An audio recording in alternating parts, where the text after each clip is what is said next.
AB news पहलको अर्को एउटा विशेष श्रृङ्खलामा स्वागत छ आदरणीय दर्शकवृन्द। म सुशील पाण्डे। राजनीतिक दलहरू, राजनीतिक नेताहरू आफ्नो कुर्सी बचाउनका निमित्त, आफ्नो सत्ता टिकाउनका निमित्त केसम्म गर्न सक्छन् होला? आदरणीय दर्शकवृन्द, यहाँहरूलाई के लाग्छ? के उनीहरू आफ्नै सांसदलाई, आफ्नै प्रदेशसभाका सांसदलाई अपहरण गरेर बन्धक गर्ने हदसम्म जान सक्छन्? आफ्नो कुर्सी जोगाउनका निमित्त, आफ्नो बहुमत टिकाउनका निमित्त, आफू सत्ता र शक्तिमा रहिरहनका निमित्त तपाईलाई यो विश्वास लाग्छ? तर विश्वास नगर्नु पनि कसरी? केही समयसम्म सम्पर्कविहीन भएर केही पछि सम्पर्कमा आएपछि रुँदै र लिखित रूपमै यसरी मिडियाका सामु मुख्यमन्त्री शङ्कर पोखरेलले आफ्नो सत्ता टिकाउनका निमित्त आफूलाई अपहरण गरेको र बन्धक बनाएर राखेको र आफ्नो अनुमति बिना विभिन्न कागजातमा हस्ताक्षर गराइएको र ती विज्ञप्ति मार्फत सार्वजनिक गरेको आरोप कुनै एउटा सामान्य मानिसले होइन, सामान्य मानिसको प्रतिनिधि बनेर प्रदेशसभामा जनताको सेवा गर्न भनेर गएकी एकजना प्रदेशसभा सांसद बिमला ओलीले मुख्यमन्त्री लुम्बिनी प्रदेशका मुख्यमन्त्री शङ्कर पोखरेल र शङ्कर पोखरेलको टिमलाई लगाएको आरोप हो। यो नेकपा एमालेलाई लगाएको आरोप हो। के यो आरोपमा सत्यता होला? सत्यता छ कि छैन यो बिमला ओलीलाई थाहा होला। तर उहाँको अभिव्यक्ति, उहाँको शारीरिक अभिव्यक्ति, उहाँको शाब्दिक अभिव्यक्ति सबै हेर्दा उहाँलाई अपहरण गरिएको, बन्धक बनाइएको नहोला भन्न सकिन्न। के नेपालको राजनीति त्यो हदसम्म पुनः गएकै हो? यस्तै विकृति विसङ्गतिको विरुद्ध लड्नका निमित्त 62-63 सालमा नेपाली जनताले आफ्नो रगत पसिना, आफ्नो सदिच्छा, आफ्नो इच्छा, आफ्नो आकांक्षा र आफ्नो सपनासहित सडकमा पोखेका थिए। हिजोको राजनीतिक विकृति अब नदोहोरिएला। यस्तो खालको विकृत विसङ्गत, यो खालको पद लोलुपता अब भविष्यमा देख्न नपाइएला भन्ने अपेक्षा सहित जनताको रगत टेकेर, जनताको पसिना टेकेर सत्तामा गएका राजनीतिक दलका नेताहरूले के त्यही इतिहासको पुनरावृत्ति गरेका हुन्? आखिर के हो? यस सम्बन्धमा तयार पारेको एउटा रिपोर्ट हामी हाम्रा दर्शक समक्ष राख्छौँ। त्यस पछाडि हामी लुम्बिनी प्रदेशसभाका नेकपा एमालेका प्रमुख सचेतक भूमेश्वर ढकाललाई प्रश्न सोध्छौँ, के नेकपा एमाले लुम्बिनी प्रदेशमा यो हदसम्म गिरेकै हो अथवा के हो? यस विषयमा हामी कुराकानी गर्छौँ र अन्य थुप्रै व्यक्तिसँग पनि कुराकानी गर्छौँ। नेकपा माओवादी केन्द्रका नेताहरूसँग पनि कुराकानी गर्छौँ, हाम्रा संवाददातासँग पनि कुराकानी गर्छौँ र यसको वस्तुस्थिति, यसको यथार्थ के हो हाम्रा दर्शक समक्ष राख्छौँ। सर्वप्रथम लुम्बिनी प्रदेशका प्रदेशसभा सदस्य बिमला ओलीको अपहरण र बन्धक सम्बन्धमा उनको आफ्नै अभिव्यक्ति र पत्रकार सम्मेलनमा व्यक्त गरेका कुरासहित तयार पारिएको हेरौँ यो रिपोर्ट। प्रदेश सभा सदस्य बिमला ओलीले साउन 15 गतेदेखि मुख्यमन्त्री शङ्कर पोखरेलको निवासमा बन्धक बनाइएको र 20 गते सुरक्षाकर्मीलाई समेत छलेर माओवादी केन्द्रको सम्पर्कमा आएको बताइन्।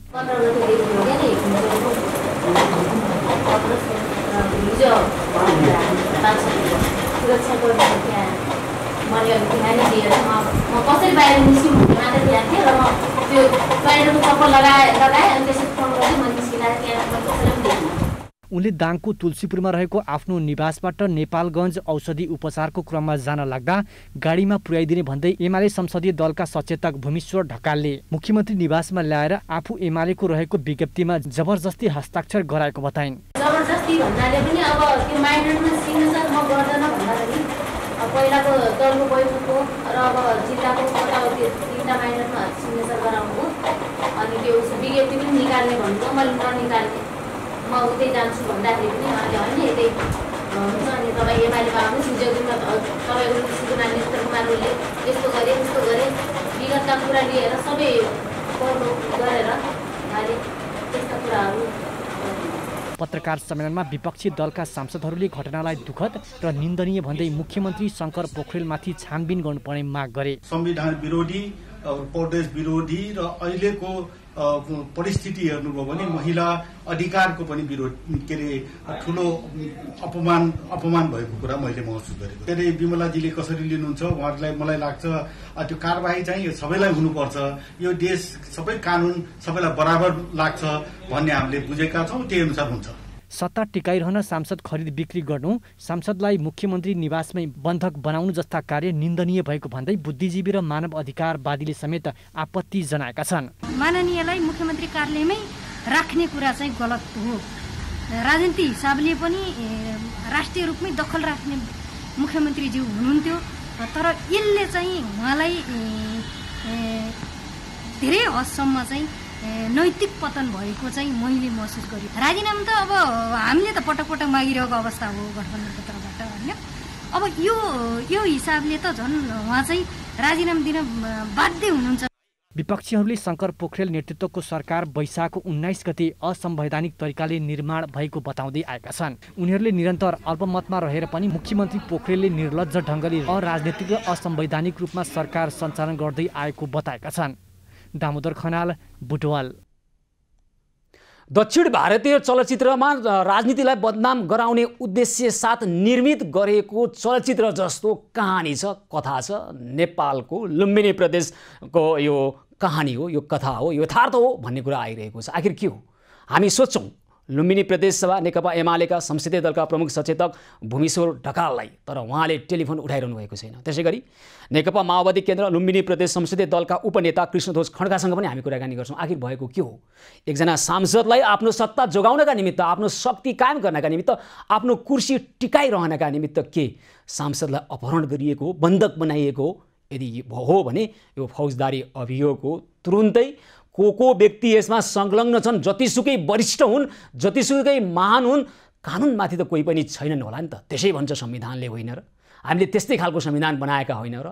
अपराध गर्यो भने जोसुकै कानुनी दायरामा आउने खालको राजनीतिक व्यवस्था, कानुनी र संवैधानिक अवस्थाको अहिले हामीले निर्माण गरेका हो कि होइनौँ, यो घटनाले अब पुनर्पुष्टि गर्नेवाला छ। ठुला वरिष्ठ भनेर फौजदारी अभियोग गर्नेहरूलाई त्यसै छाडिन्छ कि यसलाई राजनीतिक विषय भनेर त्यसै राजनीतिमा अपराध गर्न पाइन्छ भनेर छुट दिने खालको दण्डहीनताको संस्कारलाई स्थापित गर्ने खालको जुन खालको हामीसँग त्यो मानसिकता छ, त्यो धारणा स्थापित भइसकेको छ, यसलाई नै पुनरावृत्ति गरिन्छ अथवा फौजदारी अभियोग गर्ने, अपहरण गर्ने, बन्धक बनाउने र अनुमति बिना हस्ताक्षर गरेर विज्ञप्तिहरू जारी गराउने र अनुमति बिना कुनै पनि कागजातमा जबरजस्ती हस्ताक्षर गर्न लगाइएको छ मलाई भनेर लुम्बिनी प्रदेश सभा सदस्य विमला ओलीले भनिरहनु भएको छ। यसको वास्तविकता र अहिलेको अद्यावधिक अवस्थाका बारेमा कुराकानी गर्नका निमित्त भने हामीसँग यतिखेर हाम्रा बुटोल संवाददाता, वरिष्ठ संवाददाता दामोदर खनाल प्रत्यक्ष सम्पर्कमा हुनुहुन्छ।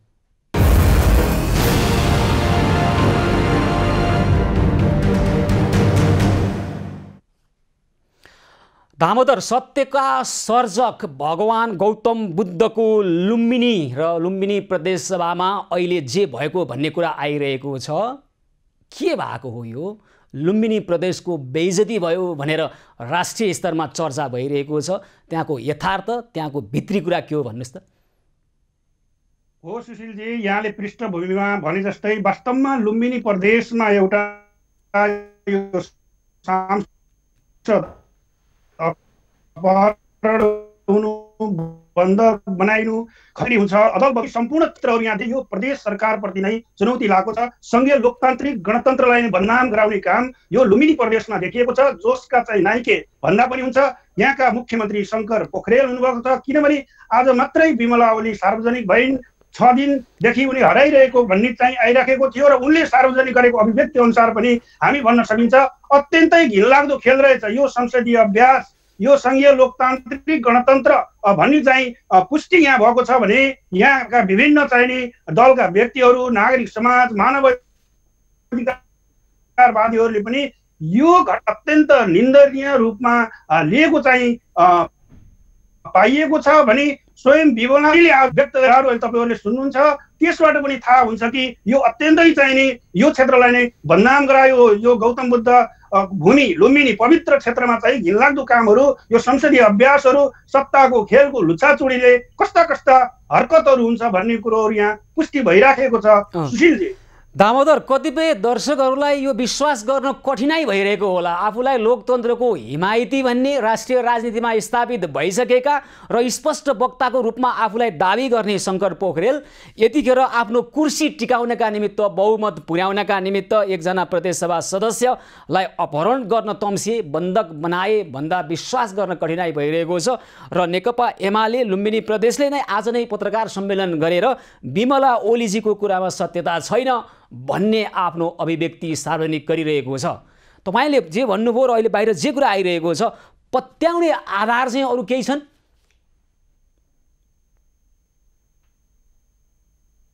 खालेर अब विमला ओलीले नै सार्वजनिक रूपमै पत्रकार भेटघाट गरेर सबै कुराहरू भनिसकेपछि उनी एउटा चाहिँ मुख्यमन्त्रीको चाहिँ बन्धक बनेर चाहिँ त्यहाँबाट एउटा टोयलेट गएको अवस्थामा सुरक्षाकर्मी उनी निगरानी भएको चाहिँ नि उनी त्यहाँबाट चप्पल लगाएर चाहिँ नि अझै खाली खुट्टा केही समय म हिँडेँ भनेर बाहिरिनु परेको अवस्था छ। योभन्दा घिनलाग्दो के हुन्छ? यस्ता सांसदहरूबाट यस्ता मुख्यमन्त्रीहरूबाट अब के अपेक्षा गर्ने जनताले? यसले गर्दाखेरि नै यो संसदीय जुन अभ्यास छ, संघीय लोकतान्त्रिक गणतन्त्र छ, प्रदेश सरकार छ, यो प्रति नै मान्छेहरूको वितृष्णा चाहिँ भइरहेको अवस्था छ। सुशीलजी, उहाँले अब 3 दिन पछाडि शौचालयको चप्पल लगाएर त्यहाँ अरू आराम गरिरहेको बेलामा मध्याह्न 12 बजेतिर म निक्लेर त्यहाँबाट भागेँ र नेकपा माओवादी केन्द्रको सम्पर्कमा पुगेँ भन्नुभएको छ। दामोदर हो, उहाँले चाहिँ त्यो भाग्नुभयो भन्ने बताइरहनु भएको छ। एकजना प्रदेशसभा सदस्य अथवा सांसद व्यक्ति नै यसरी अपहरणमा पर्छन्, किनभने उनको धेरै नै सम्पर्क सूत्रहरू हुनसक्छ होइन, विभिन्न नेटवर्क हुनसक्छ। यदि अपहरणमा परिसकेपछि पनि उनीसँग सम्पर्क गर्ने अथवा विभिन्न तरिकाबाट उनले आफूमाथि भइरहेको ज्यादतीको बारेमा जानकारी गराउन सक्ने अवस्था रहन सक्थ्यो होला। तर के हो त, यतिखेर विमला ओलीले उनी अथवा शङ्कर पोखरेल मुख्यमन्त्रीसँग विभिन्न माग राखेको र त्यो माग पुरा नभएका कारणले गर्दा फेरि नेकपा माओवादी केन्द्रमा आएका भन्ने खालका कुराहरू पनि हुन सक्छन्। किनभने यसभन्दा अगाडि उहाँ कहिले फेरि नेकपा माओवादी केन्द्रमा नेपाल कम्युनिस्ट पार्टी विघटन भएपछि माओवादी केन्द्रमा आउने, त्योभन्दा पछाडि फेरि नेकपा एमालेमा गएका भन्ने कुराहरू पनि बाहिर आइरहेका थियो होइन। अब यहाँ शङ्का गर्ने ठाउँ छ कि छैन? खास गरेर यसमा के छ भन्दा हिजो चाहिँ नि जति बेला विमला ओली त्यहाँबाट भाग्ने प्रयासमा थिइन् मुख्यमन्त्रीको चाहिँ निवासबाट, त्यति बेला नै रिपोर्टर्स क्लबमा एउटा अन्तर्क्रिया भइराखेको थियो। नेपाली काङ्ग्रेस माओवादी केन्द्र र त्यो स्वयं भूमिश्वर ढकाल हुनुहुन्थ्यो सचेतक एमालेका, र उहाँले त्यति बेला थाहा छैन भनेर भनिराख्नु भएको थियो। तर आज स्वयं चाहिँ विमला ओलीले पत्रकार सम्मेलन गरेर म मुख्यमन्त्री कहाँ थिएँ भनेपछि यसमा सांसददेखि भूमिश्वर ढकालको भूमिका यसमा अपहरण शैलीमा उहाँले चाहिँ नि मुख्यमन्त्रीको चाहिँ निवाससम्म ल्याएको पनि पुष्टि हुन्छ। किनभने आज पनि उहाँले प्रेस सम्मेलन गरेर उहाँकै उसमा चाहिँ नि इच्छा अनुसार मैले मुख्यमन्त्रीको निवाससम्म ल्याएको भनेर सार्वजनिक अभिव्यक्तिमा स्वीकारिसकेको अवस्था छ। यसले गर्दाखेरि यसमा ठुलो पहिल्यैदेखि नै विमला ओलीले के भनिन्छन् भने विगत 4 महिनादेखि मलाई मानसिक तनाव छ, जहिले पनि मलाई दबाब यतै आउनु पर्यो भन्ने भनाइ पनि उनको त्यहाँ पाइएको थियो। यसले गर्दाखेरि सांसदहरू नै यो खरिद बिक्री हुने, अपहरण गर्ने, बन्धक राख्ने यस्तो किसिमको कार्यमा संलग्न भएको यो घटनाले पुष्टि हुन्छ। र सरकारले हिजो अथवा अस्ति चाहिँ यो सार्वजनिक गरेको भए हुन्थ्यो, एउटा प्रेस सम्मेलन समेत सरकारले गर्न सकेन, जबकि मुख्यमन्त्रीलाई पटक पटक आरोप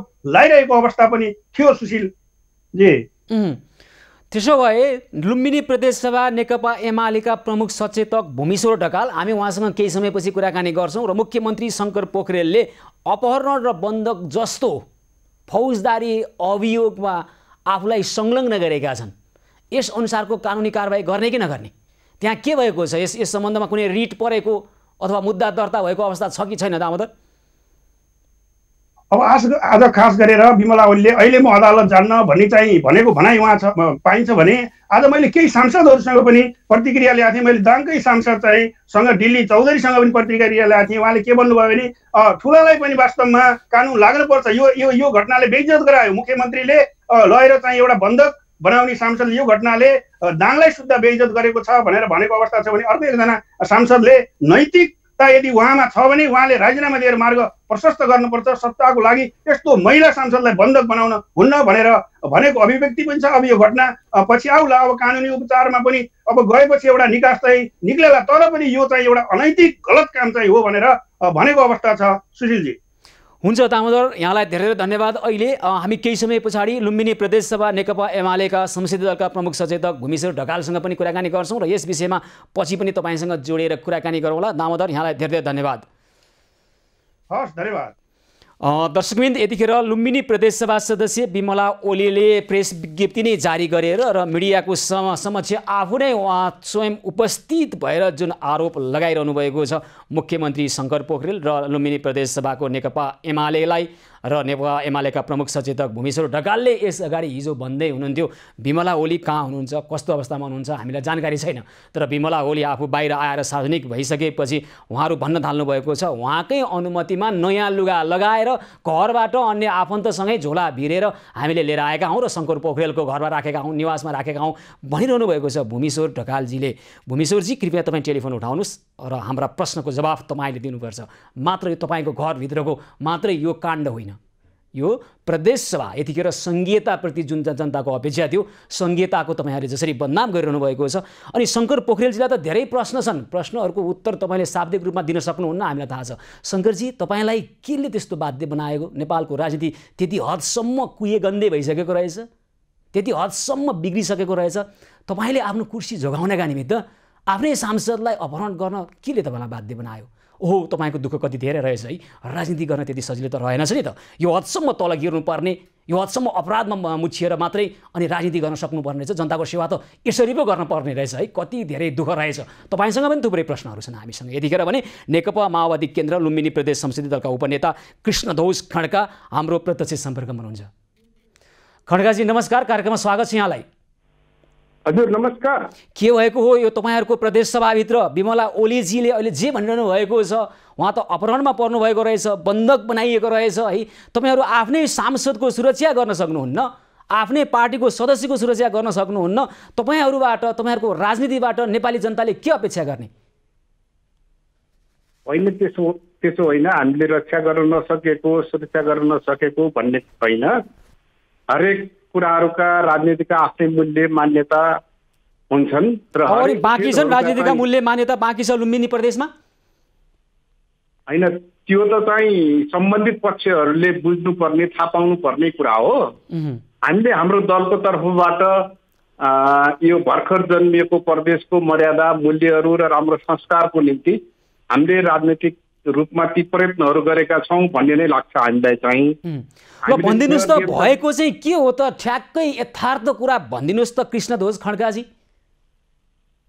हाम्रो विमला ओली नेकपा एमाले र माओवादी केन्द्र एकता भएर बनेपछि नेकपाबाट निर्वाचित सांसद हो उहाँ र सर्वोच्च अदालतले हाम्रो दुईटा दललाई अलग गरिसकेपछि हाम्रा त्यति बेला निर्वाचित जनप्रतिनिधिहरू स्वतन्त्र हैसियतमा रहनुभयो र उहाँले नेकपा माओवादी केन्द्रलाई रोज्नुभयो। त्यसको निम्ति हाम्रो पार्टी अध्यक्ष कमरेड प्रचण्डलाई निवेदन दिनुभयो र केन्द्रीय समितिको निर्देशनहरू हाम्रो दलको नेतालाई निवेदन दिनुभयो र उहाँ हाम्रो संसदीय दलमा सामेल हुनुभयो र उहाँ चाहिँ हाम्रो सबै दलका बैठकहरूमा बस्नुभयो र अहिले बर्खे अधिवेशनमा पनि उहाँ विपक्षी दलको बेन्चमा नै बस्नुभयो र उहाँ चाहिँ उतातिर किन लाग्नुभयो भनेर पूर्व एमाले अथवा एमाले उहाँलाई स्पष्टीकरण सोध्यो। उहाँले यो मेरो स्वतन्त्रताको कुरा हो, मेरो यो अधिकारको कुरा हो र म मेरो आफ्नो स्वेच्छाले माओवादी केन्द्रमा नै सामेल हुन्छु भनेर उहाँले स्पष्टीकरण पनि दिनुभयो र उहाँ चाहिँ हाम्रै दलमा हुनुहुन्थ्यो। र अब अहिले शङ्कर पोखरेलज्यू गएको वैशाख 19 गतेदेखिबाट असंवैधानिक ढङ्गले उहाँ चाहिँ जुन संविधान विपरीत उहाँ चाहिँ कुर्सीमा बसिराख्नु भएको छ। उहाँ चाहिँ बहुमत प्राप्त दलको हैसियतले संविधानको धारा 168(1) अनुरूप उहाँले चाहिँ शपथ लिनुभएको छ। तर उहाँको दल चाहिँ अहिलेको मौजुदा सांसदकै हिसाबले पनि उहाँको अहिले 80 सदस्य छौँ हामी, त्यसमा उहाँ चाहिँ 38 सदस्य हुनुहुन्छ र उहाँ चाहिँ व्यवहारत संसदमा अल्पमतमा हुनुहुन्छ। त्यसकारण हामीले उहाँलाई के भनेको भने या त तपाईँ चाहिँ विश्वासको मत लिएर तपाईँले आफ्नो बहुमत सिद्ध गर्नुहोस्, संविधान अनुसार बहुमतको सरकार अल्पमतको विपक्षी हो, हामी विपक्षीमा बस्न तयार छौँ, होइन भने या त तपाईँ राजीनामा दिनुहोस् या त तपाईँ अविश्वासको प्रस्तावको सामना गर्नुहोस् भन्दा उहाँ अविश्वास प्रस्ताव पनि सामना नगर्ने, विश्वासको मत पनि नलिने, राजीनामा पनि नदिने र अन्य दलहरूलाई टुटफुट गराउने, विभाजन गराउने, सांसदहरूको किनबेच गर्ने काम र धन्दामा उहाँ निरन्तर रूपबाट लागू भएर उहाँले जसपालाई विभाजन गरिसक्नु भएको छ र उहाँ यही क्रममा अब अहिले प्रदेश प्रमुख आइसकेपछि अब हाम्रो अगाडि विकल्प के त हामीले के गर्ने? एउटा तपाईँले अगाडि भने जस्तै सार्वभौम सम्पन्न संसदका हामी सांसदहरू आफ्नै आँखा अगाडि आफ्नै संसद भित्र यस्तो गैर कानुनी हरकतहरू हुँदाखेरिमा हाम्रो अगाडि विकल्प के त? होइन, आज बिमला ओलीजीले जुन एउटा पत्रकार सम्मेलन गरेर उहाँले जुन कुरा अभिव्यक्त गर्नुभएको छ यसको खण्डन आजै नेकपा एमाले गरिसकेको छ। लुम्बिनी प्रदेशले, होइन, यो चाहिँ झुट हो, यसमा सत्यता छैन भन्ने कुरा भएको छ।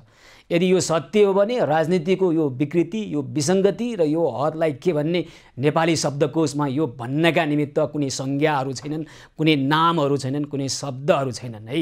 यस्तो राजनीति नेपाली जनताले ठुलो हेरेर बस्न विवश हुनुपर्ने। ल भन्नुहोस् न त, के हो त? शङ्कर पोखरेलले बिमला ओलीजीलाई अपहरण गरेको हो, बन्धक बनाएकै हो, मन्त्रीको अफर गरेको हो, त्यहाँबाट बाहिर निस्कन नदिएको हो, यस अगाडि विज्ञप्ति सार्वजनिक भएको थियो, नेकपा एमालेमै रहेको भन्ने उहाँलाई जबरजस्ती गराइएको हो यो कामहरू, यो यसमा सत्यता छ कि के छ? अनि त्यो त यथार्थ हो। उहाँले यथार्थ कुरोहरू नै जस्ताको तस्तै व्यवहारिक रूपमा बोलिराख्नु भएको छ। उहाँ गएको 15 गते उहाँको निम्ति एमालेमा सामेल हुनु निकै दबाब दिएको थियो, उहाँ सामेल हुनु भएन। त्यसपछि भुमेश्वरजीहरू उहाँको घरमा गए, उहाँ नेपालगञ्ज जाँदै हुनुहुन्थ्यो र नेपालगञ्ज जाने हामी पनि जाने हो, मुख्यमन्त्रीसँग भेट गर्ने प्रस्ताव गर्नुभयो। त्यो प्रस्तावले उहाँ म फेरि भेटुला भन्नुभएछ। अनि उहाँले हामी पनि तपाईँलाई नेपालगञ्ज पुर्याइदिन्छौँ भनेर बुटो ल्याउनु भयो। र हिजो हामीले कुनै चाहिँ प्रहरी अपरेसन गरेर अथवा हामीले हाम्रो दलकोबाट कुनै घेराबन्दी गरेर अथवा हामीले उहाँसँग कुनै प्रत्यक्ष भेटघाट गर्ने अवसर पनि पाएको थिएनौँ नि त हामीले त। हामीले स्थानीय प्रशासनलाई हाम्रो सांसदको खोजबिनको निम्ति हामीले निवेदन दिएका थियौँ।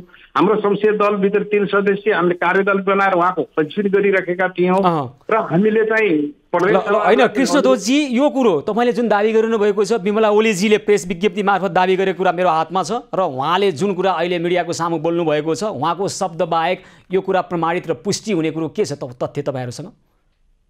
म त्यही भन्दैछु भनेर हामीले गएर उहाँलाई त्यहाँबाट निकालेर लिएर कुनै त्यो गरेको त होइन नि त।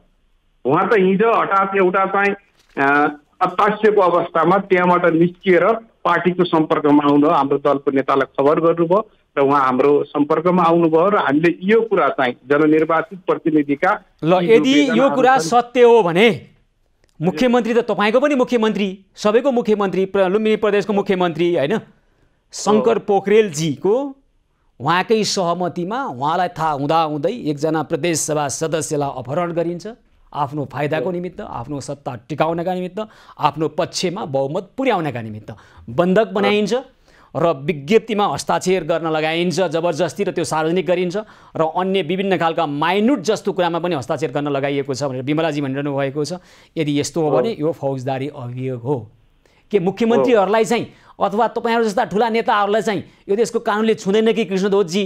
उहाँहरू चाहिँ उन्मुक्ति पाउनुहुन्छ कि कानुनी कठघरामा उभिनु पर्दैन कि के हो कुरा? न, यो त तपाईँहरू सबैको एउटा दायित्व, एउटा छानबिनको विषय, खोजबिनको विषय हो र यसमाथि दोषीहरूमाथि कारवाही हुनुपर्छ। तपाईँले भन्नुभएको जस्तै हाम्रो दलको निष्कर्ष पनि यसको छानबिन हुनुपर्छ र दोषीहरूमाथि कारवाही हुनुपर्छ।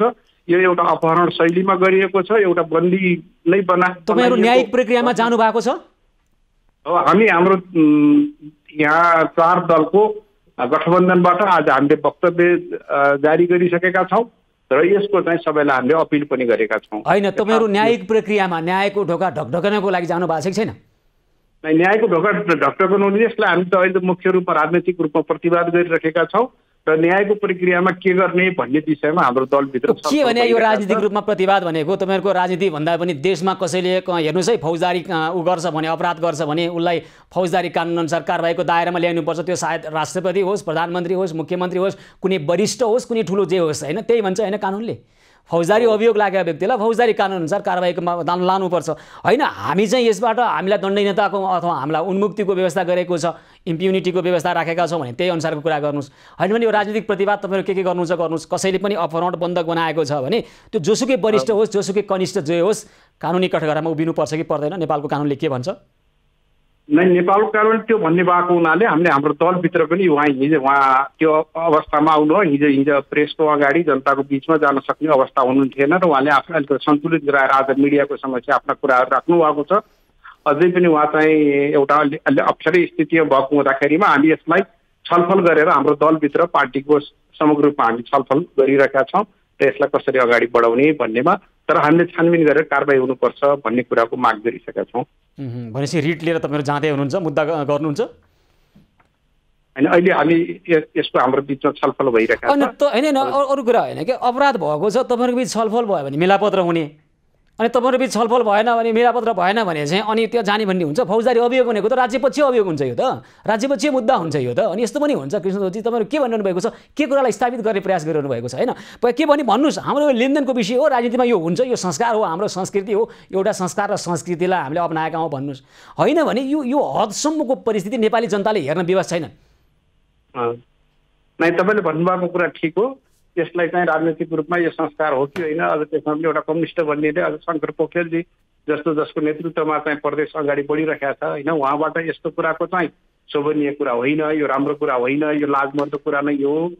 र यसलाई चाहिँ हामीले त्यही ढङ्गले नै सुरुको दिनबाट हामीले उहाँ आउनुभन्दा अगाडि पनि हामीले हाम्रा विभिन्न माध्यमहरूबाट मुख्यमन्त्री कार्यालय नै हुनुहुन्छ भनेर बन्धक बनाएर राख्नु भएको छ, अपहरण शैलीमा राख्नु भएको छ र यसको छानबिन होस् भन्ने कुरा हामीले 2 दिन अगाडि पनि यो कुरा उठाएका थियौँ। तर त्यो कुरा आज उहाँ त्यहीबाट निस्केर आइसकेपछि यसलाई हिजोसम्म पनि प्रमुख सचेतकले रिपोर्ट्स कलममा उफ्री यो गलत कुरा हो, हामीमाथि लगाएको झुट्टा आरोप हो। हुन्छ, हामी प्रमुख सचेतकसँग पनि केही समयपछि कुराकानी गर्छौँ, उहाँको कुरा पनि सुन्छौँ। कृष्णध्वज खड्काजी, राजनीतिको यो हदसम्मको विकृतिमा लुम्बिनी प्रदेशमा जे भइरहेको छ प्रतिवाद गर्दै हुनुहुन्थ्यो। हजुर, यो कुरा यो प्रश्न सोध्छु म उहाँलाई, भूमिश्वर ढकालजीलाई यो प्रश्न सोध्छु। मैले लिएर मुख्यमन्त्रीको निवासमा लग्याउँ भनेर त आज उहाँले सार्वजनिक रूपमा स्वीकार्नु भयो नि त। ल हुन्छ, म भूमिश्वर ढकाललाई पनि यो प्रश्न सोध्छु र यो हदसम्मको विकृति, विसङ्गति, पद लोलुपता र राजनीतिको यो घिनौना खेल दक्षिण भारतीय चलचित्रहरूमा राजनीतिलाई बदनाम गर्ने उद्देश्य सहित बनाइएका चलचित्रहरूमा अतिशयोक्ति गरेर बनाएको जस्तो लाग्थ्यो, यहाँ त हेर्न पाइराखिएको छ है। यो हदसम्मको गतिविधि राजनीतिमा हुनुहुन्न कृष्णध्वज खड्काजी। राजनीतिको शुद्धिकरणमा अबको यहाँको राजनीतिक भविष्य त्यता केन्द्रित होस्, हाम्रो शुभेच्छा। यो विषयमा हामी पछि पनि उठाउनेछौँ, तपाईँसँग पछि पनि जोडेर कुराकानी गर्नेछौँ। अहिलेलाई भने धेरै धेरै धन्यवाद। हस्, धन्यवाद। नेकपा माओवादी केन्द्र लुम्बिनी प्रदेशका संसदीय दलका उपनेता कृष्णध्वज खड्कासँग हामी कुराकानी गर्दै थियौँ र आदरणीय मुख्यमन्त्री शङ्कर पोखरेलज्यूलाई हामी आग्रह गर्न चाहन्छौँ। शङ्कर पोखरेलज्यू, तपाईँप्रति हामी पटक्कै पूर्वाग्रही छैनौँ र पूर्वाग्रही हुनुपर्ने कुनै कारण पनि छैन, न त व्यक्तिगत रूपमा, न त संस्थागत रूपमा, न त हाम्रो व्यावसायिक धर्मले कसैप्रति पूर्वाग्रही हुने अनुमति नै दिन्छ, न त हामीलाई त्यसो गरिराख्नु नै पर्छ। तपाईँसँग पटक्कै पूर्वाग्रही नभइकन हामी केही प्रश्न तपाईँलाई सोध्न चाहन्छौँ। आखिर तपाईँलाई यो हदसम्म राजनीतिको कुएगन्दी नालीमा डुब्न केले बाध्यता बनायो? तपाईँ किन विवश बन्नुभयो? आफ्नै प्रदेशका एकजना सांसदलाई अपहरण गरेर बन्धक बनाएर राख्नको निमित्त तपाईँलाई राजनीतिको कुन पक्षले बाध्य बनायो? के नेपालको राजनीति त्यो हदसम्म घिनौना भएको हो? सुन्दा पनि गनाउने खालको राजनीति भइसक्यो हो लुम्बिनी प्रदेशको? यही हो नेपालको राजनीति? तपाईँ के को लागि यो राजनीति गरिरहनु भएको छ? कसका लागि गरिरहनु भएको छ? तपाईँलाई जुन आरोप लागेको छ, यदि यो आरोपमा सत्यता छ भने तपाईँ अब नेपालको राजनीतिको दृश्यमा कुन अनुहार लिएर राजनीति गर्नुहुन्छ? शङ्कर पोखरेलजी, तपाईँप्रति उच्च सम्मान व्यक्त गर्दै, तपाईँप्रति कुनै पनि पूर्वाग्रही नभइकन अहिले संहितालाई बदनाम गराउनका निमित्त तपाईँले जति ठुलो भूमिका कसले खेल्नुभयो होला? त्यसै गरी लुम्बिनी प्रदेशसभा नेकपा एमालेका संसदीय दलका प्रमुख सचेतक भूमिश्वर ढकालजीलाई सोध्न चाहन्छौँ। तपाईँप्रति न त व्यक्तिगत चिन्जान छ, न त भविष्यमा चिन्जान गर्नै पर्नेछ, तर तपाईँले खेलेको भूमिका हिजो भन्दै हुनुहुन्थ्यो विमला ओलीजी कहाँ हुनुहुन्छ पटक्कै थाहा छैन, आज भन्न थाल्नु भएको छ। थाहा थियो, हामीले गरेर ल्याएको हो, नयाँ लुगा लगाउनु भयो, घरबाट निस्किनु भयो, झोला यसरी भिर्नु भयो, अनि गाडीमा यसरी चढ्नु भयो, अनि हामीले मुख्यमन्त्रीको निवासमा ल्याएर राख्यौँ। हिजो के भनिरहनु भएको थियो? कुन मुखले के भनिरहनु भएको थियो? आज तपाईँले कुन मुख प्रयोग गर्नुभएको छ? अनि तपाईँहरूलाई नेता मानेर बसिदिनु पर्ने, तपाईँले जे गरे पनि सुनेर ठुलो हेरिदिनु पर्ने र स्वीकार दिनुपर्ने। यस्तै त हो राजनीति भनेको। स्वीकार्दैन यो कुरालाई, नेपाली जनताले स्वीकार गर्दैन। भूमिश्वर ढकालजी, तपाईँको दलप्रति, तपाईँको आस्थाप्रति, तपाईँप्रति र तपाईँको राजनीतिप्रति कुनै पनि पूर्वाग्रह छैन हाम्रो, किनभने तपाईँलाई विस्थापन गरेर स्थापित हुने हामी राजनीतिक कर्मी पनि होइन, हामी केवल सामान्य खबर कर्मीहरू हौँ। र तपाईँले जे गरिरहनु भएको छ यो चाहिँ के गरे हो? तपाईँलाई टेलिफोन गरिरहेका छौँ। भूमेश्वर ढकालजी, टेलिफोन उठाउनुहोस् तपाईँ र हाम्रा प्रश्नको जवाफ दिनुहोस्। केही समय पछाडि हामी आउनेछौँ। आदरणीय दर्शकबिन, यी र यस्तै खालका समस्या र समाधानका उपायसहित हामी पुनः उपस्थित हुनेछौँ। एबी न्युज पहल निरन्तर जारी रहनेछ, हामीसँगै रहनुहोला।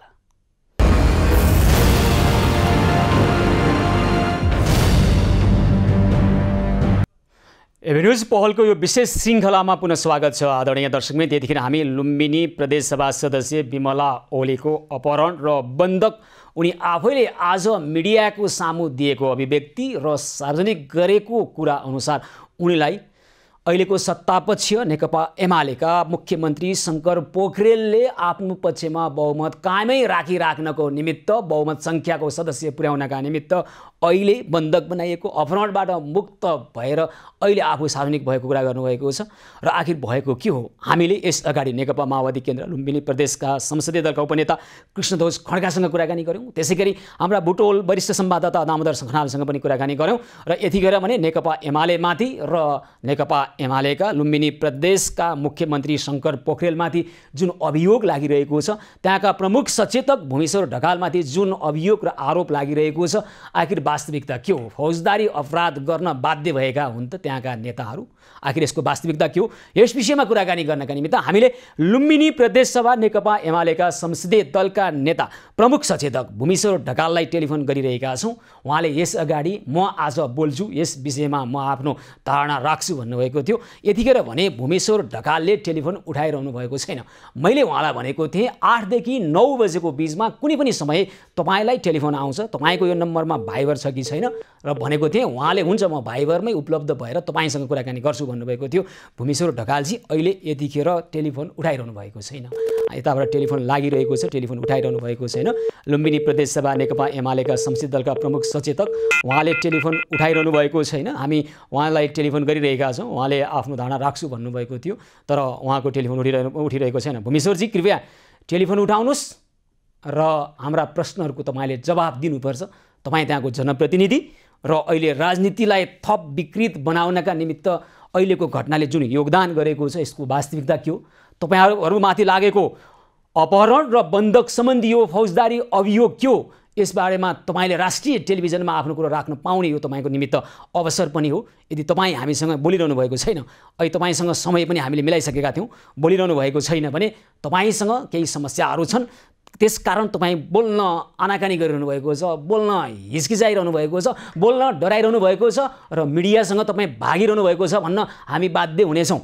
त्यसकारण भूमेश्वर ढकालजी कृपया तपाईँ टेलिफोन उठाउनुहोस्। लुम्बिनी प्रदेश सभा नेकपा एमाले संसदीय दलका प्रमुख सचेतक भूमेश्वर ढकालसँग हामी कुराकानी गर्ने प्रयास गरिरहेका छौँ। लुम्बिनी प्रदेश सभा सदस्य विमला ओलीको अपहरण र बन्धक सम्बन्धी यो प्रकरणमा उहाँहरूको भूमिका के हो? भूमेश्वरजी हिजो भन्दै हुनुहुन्थ्यो हामीलाई जानकारी छैन, विमला ओलीजी कहाँ पुग्नुभयो, के गर्नुभयो, कहाँ हुनुहुन्छ, हामीलाई जानकारी छैन। अहिले भन्दै हुनुहुन्छ हामीलाई जानकारी थियो, मैले आफ्नै गाडीमा राखेर ल्याएको हुँ, शङ्कर पोखरेलजीको निवासमा ल्याएको हुँ, त्यहीँ छोडेको हुँ, यस्तो यस्तो भएको हुँ, उहाँकै अनुमतिमा ल्याइएको भनेर अहिले उहाँ साखुल्यता प्रदर्शन गरिरहनु भएको छ। नेपाली राजनीतिलाई यो हदसम्म विकृतजन्य बनाउने तपाईँहरूसँग अधिकार छ? के आधारमा तपाईँहरू यो काम गरिरहनु भएको छ?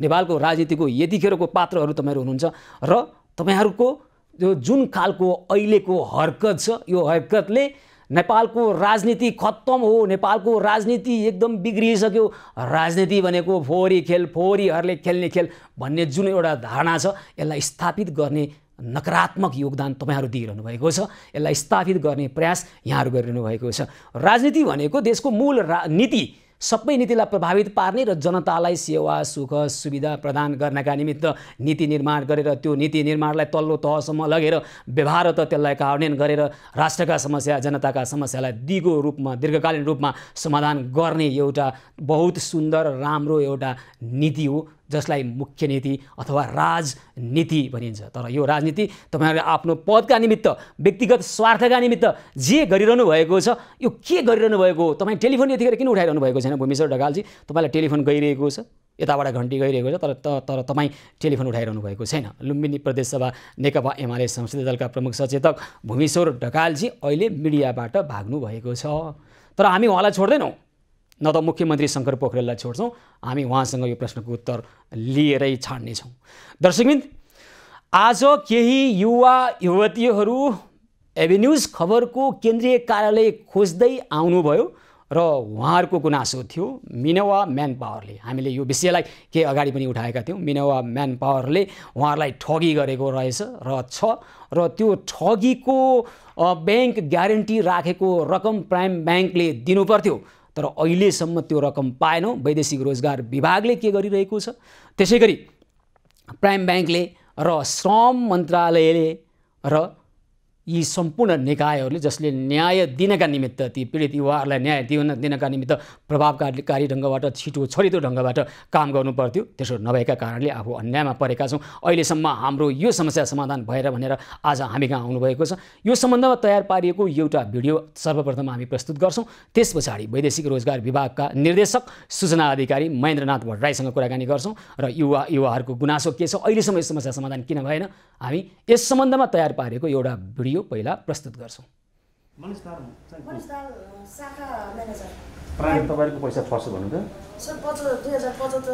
वैदेशिक रोजगारीको लागि मिनिमम मेन पावरमा मैले लगभग जनवरी 16, 2019मा चाहिँ एप्लाई गरेको। अहिलेसम्म के अरे उसले न पैसा दिन सक्यो न हामीलाई रोजगारको लागि पठाउन सक्यो। हामीलाई लगभग अहिले 2 वर्ष 3 वर्ष हुन लागिसक्यो, झुलाको झुलाइ छ। वैदेशिक रोजगार विभागले भने पनि प्राइम ब्याङ्कले पैसा दिन खोजेन। हजुर सर, पैसा दिन किन हालचाल गरे, किनभने उसको उहाँको त होइन नि त पैसा, होइन? त्यो त धरोटी आफूले रिस्क लिएपछि त त्यो पैसा त उहाँले दिनुपर्छ।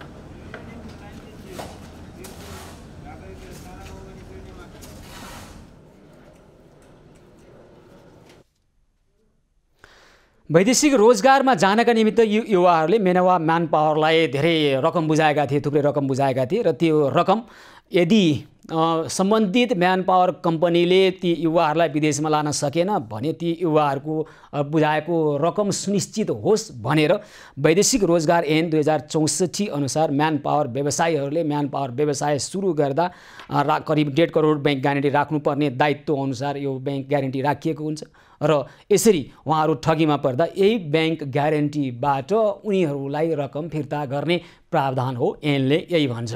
तर यही ऐन अनुसार अहिले प्राइम ब्याङ्कमा राखिएको बैंक ग्यारेन्टीको रकम उनीहरूले पाइरहेका छैनन् र यो गुनासो यसअगाडि पनि हामीले ल्याएका थियौँ। त्यतिखेर हामीले वैदेशिक रोजगार विभागका महानिर्देशक कृष्णप्रसाद दवाडीसँग कुराकानी गर्दा हामी छिटोभन्दा छिटो यो समस्यालाई समाधान गर्ने प्रयासमा छौँ र उहाँलाई न्याय दिलाएर छान्नेछौँ भनेको अवस्था थियो। तर यतिखेरसम्म उहाँहरूले यो अहिलेको अवस्था यथास्थितिमा रहिरहेको रहेछ र उहाँहरू पुनः आउनुभएको छ।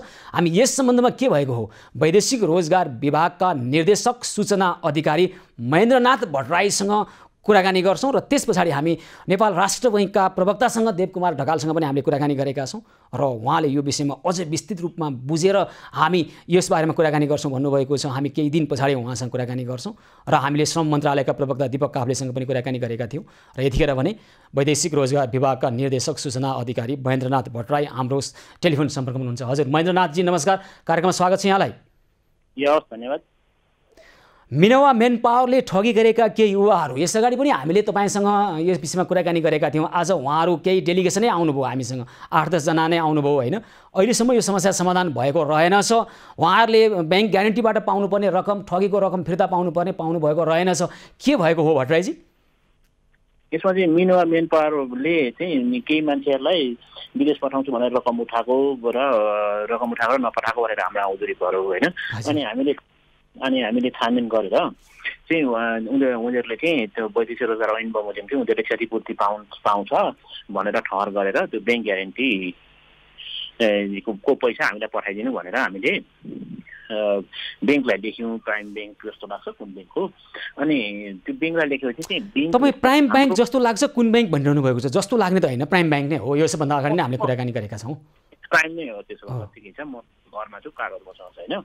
अनि हामीले हाम्रो निर्णय उपर चाहिँ चित्त नबुझेर उसले चाहिँ मन्त्रालयमा निवेदन दिएपछि, श्रम मन्त्रालयले हामीलाई छानबिन गरेर फेरि पठाउनु भनेकाले हामीले त्यो एउटा प्रतिवेदन बनाएर पठाएको छौँ उहाँ मन्त्रालयबाट। त्यसबाट थप निर्देशन आएको छैन हामीसँग अहिलेसम्म। भनेपछि वैदेशिक रोजगार ऐन 2064 अनुसार म्यान पावर व्यवसायीहरूले जुन धरोटी बैंक ग्यारेन्टी राख्ने गर्थे त्यही अनुसारको त्यो फिर्ता होस् रकम भनेर तपाईँहरूले दाबी गर्नुभयो होइन ब्याङ्कलाई यो गुनासो आइसकेपछि?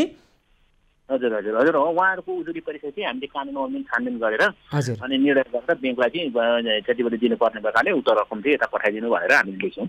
कति समय भयो यो लेख्नु भएको?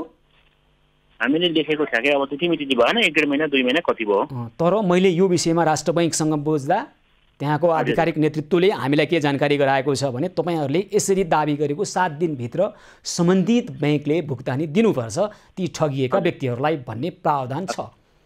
हजुर हजुर होइन। तर तपाईँहरूले दुई पटक लेख्नुभयो चिठी, तर पनि ब्याङ्कले टेरेन। होइन, ब्याङ्कले टेरेन भन्दा पनि ब्याङ्क चाहिँ हाम्रो विरुद्धमा मन्त्रालयमा निवेदन लिएर गयो क्या, हाम्रो श्रम मन्त्रालय, हामीभन्दा माथिल्लो निकायमा। हो, त्यो अधिकारै छैन ब्याङ्कलाई एउटा। तपाईँहरूले 7 दिनभित्र यो काम भएन भने राष्ट्र बैङ्कसँग समन्वय गर्नु पर्थ्यो महेन्द्रनाथ भट्टराईजी। अर्को कुरा, तपाईँले भन्नुभयो माथिल्लो निकाय श्रम मन्त्रालयमा जानुभयो होइन त उहाँहरू, प्राइम ब्याङ्क?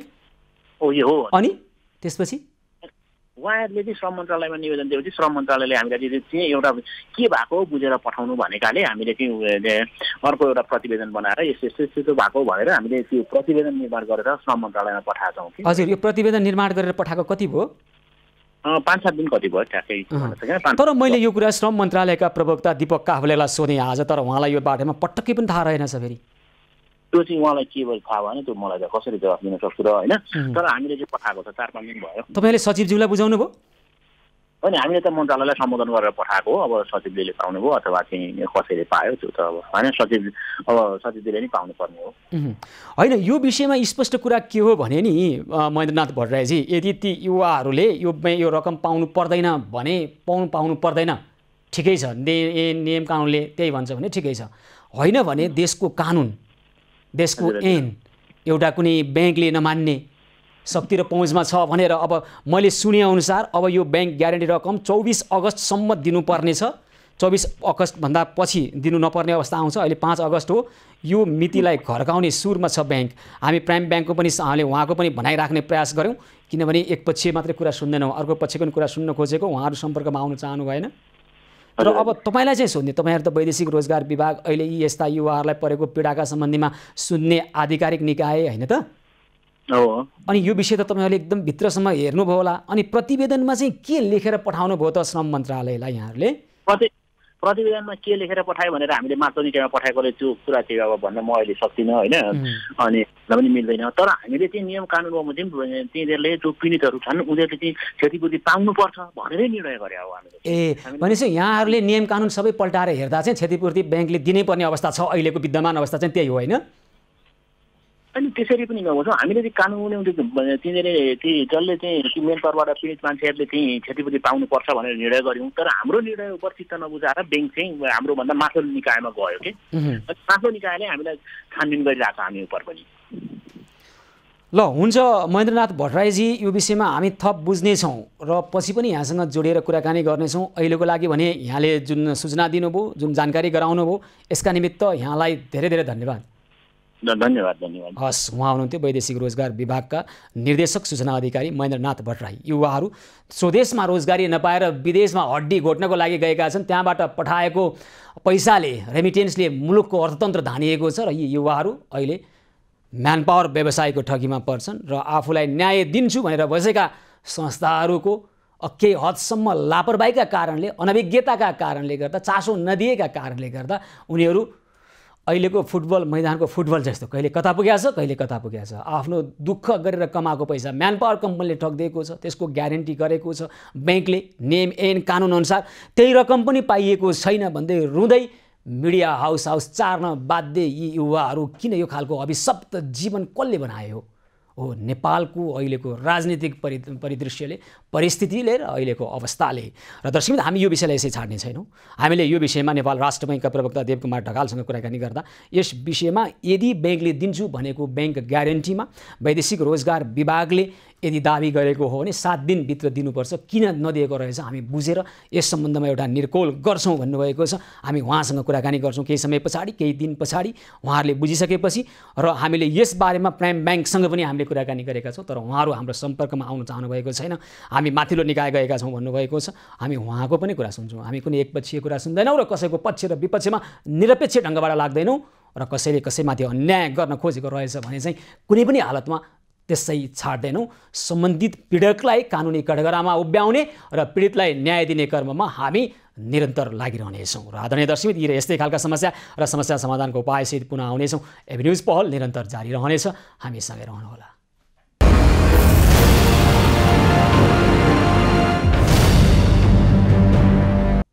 एभेन्यूज पहलको यो विशेष श्रृङ्खलामा पुनः स्वागत छ आदरणीय दर्शकवृन्द र दर्शकवृन्द। यतिखेर लुम्बिनी प्रदेशमा जे भइरहेको छ त्यसै गरी मात्र राजनीति होइन, यो देशको व्यथितिका निमित्त विकृतिका निमित्त हरेक ठाउँमा विविध खालका बहुआयामिक खालका समस्याहरू विद्यमान छन् र ती समस्यालाई तत्त ठाउँबाट समाधानको उपाय खोजिनुपर्छ। अहिले युवाहरू बेरोजगार छन्। राजनीतिको परिदृश्य हेर्ने भने अब राजनीति सचेला, राजनीतिले कालको निकै सुन्दर नीति बनाउला, त्यो कार्यान्वयनमा ल्याउला र देशलाई अग्रगमन भन्नुहुन्छ नि उहाँहरू। धनी बनाउने भन्नुहुन्छ, विकासशील बनाउने भन्नुहुन्छ, सुखी नेपाल समृद्ध नेपाली बनाउने भन्नुहुन्छ, समृद्ध नेपाल सुखी नेपाली बनाउने पनि भन्नुहुन्छ। आखिर यही तरिकाबाट हुन्छ? झन खराब हुँदै गइरहेको यो परिस्थितिलाई सही ट्र्याकमा ल्याएर अगाडि बढाउनका निमित्त कुनै चमत्कार हुनेवाला छैन, कुनै त्यस्तो दैवी नेतृत्व आएर केही हुनेवाला छैन। तपाईँ हामी सबै आफ्नो ठाउँबाट सजग हुनुपर्छ, सम्बन्धित क्षेत्रलाई खबरदारी गर्नुपर्छ। दायित्व बोकेर बसेका जवाबहीन भएकालाई जवाब दिन बाध्य बनाइनुपर्छ, उत्तरदायित्व निर्वाह गर्नलाई बाध्य बनाइदिनुपर्छ। तब मात्रै देश तपाईले सोचेको अनुसार हुनसक्छ, हामीले सोचेको अनुसार हुनसक्छ। त्यसकारण देशको विकासका निमित्त, समृद्धिका निमित्त, जनताको सुख र जनताको समस्या समाधान गर्नका निमित्त तपाईँ हामी सबैले आफ्नो ठाउँबाट सकेको खबरदारी गर्ने, प्रश्नहरू गर्ने र जवाबहीन नेतृत्वलाई जवाबदेही बनाउने, उत्तरदायित्वविहीन भएर पनि अख्तियारी लिएर बसेका व्यक्ति र सङ्घ संस्थालाई उत्तरदायित्वहीन भएकालाई उत्तरदायित्व वहन गर्न सिकाउने काम भनेको आम दर्शकको हो, आम जनताको हो। हामीले त्यसो गरेनौँ र केवल एउटै काम दोहोऱ्याइरहने र परिणाम चाहिँ फरक अपेक्षा गर्ने, सदिच्छा मात्र व्यक्त गरेर केही हुँदैन। त्यो पूर्ति गर्नका निमित्त, त्यो प्राप्ति गर्नका निमित्त आफ्नो ठाउँबाट सकारात्मक योगदानको पनि जरुरी छ। र दर्शकवृन्द, हामी पोखराबाट हाम्रा एकजना दर्शक पार्वती कुमारी सुवेदी, जो उहाँले ठुलो पीडा भोग्नुभएको रहेछ, यो विषय हामीले हिजो पनि उठाउने प्रयास गरेका थियौँ र आज हामी उहाँको यो समस्या समाधान गर्नका निमित्त अधिवक्ताहरूसँग कुराकानी गर्छौँ। त्यस्तै थुप्रै अन्य समस्याहरू छन् र ती समस्या मात्र समस्याहरू होइन, समाधानका उपायसहित पुनः आउनेछौँ। एभेन्यूज पहल निरन्तर जारी रहनेछ, हामीसँगै रहनुहोला।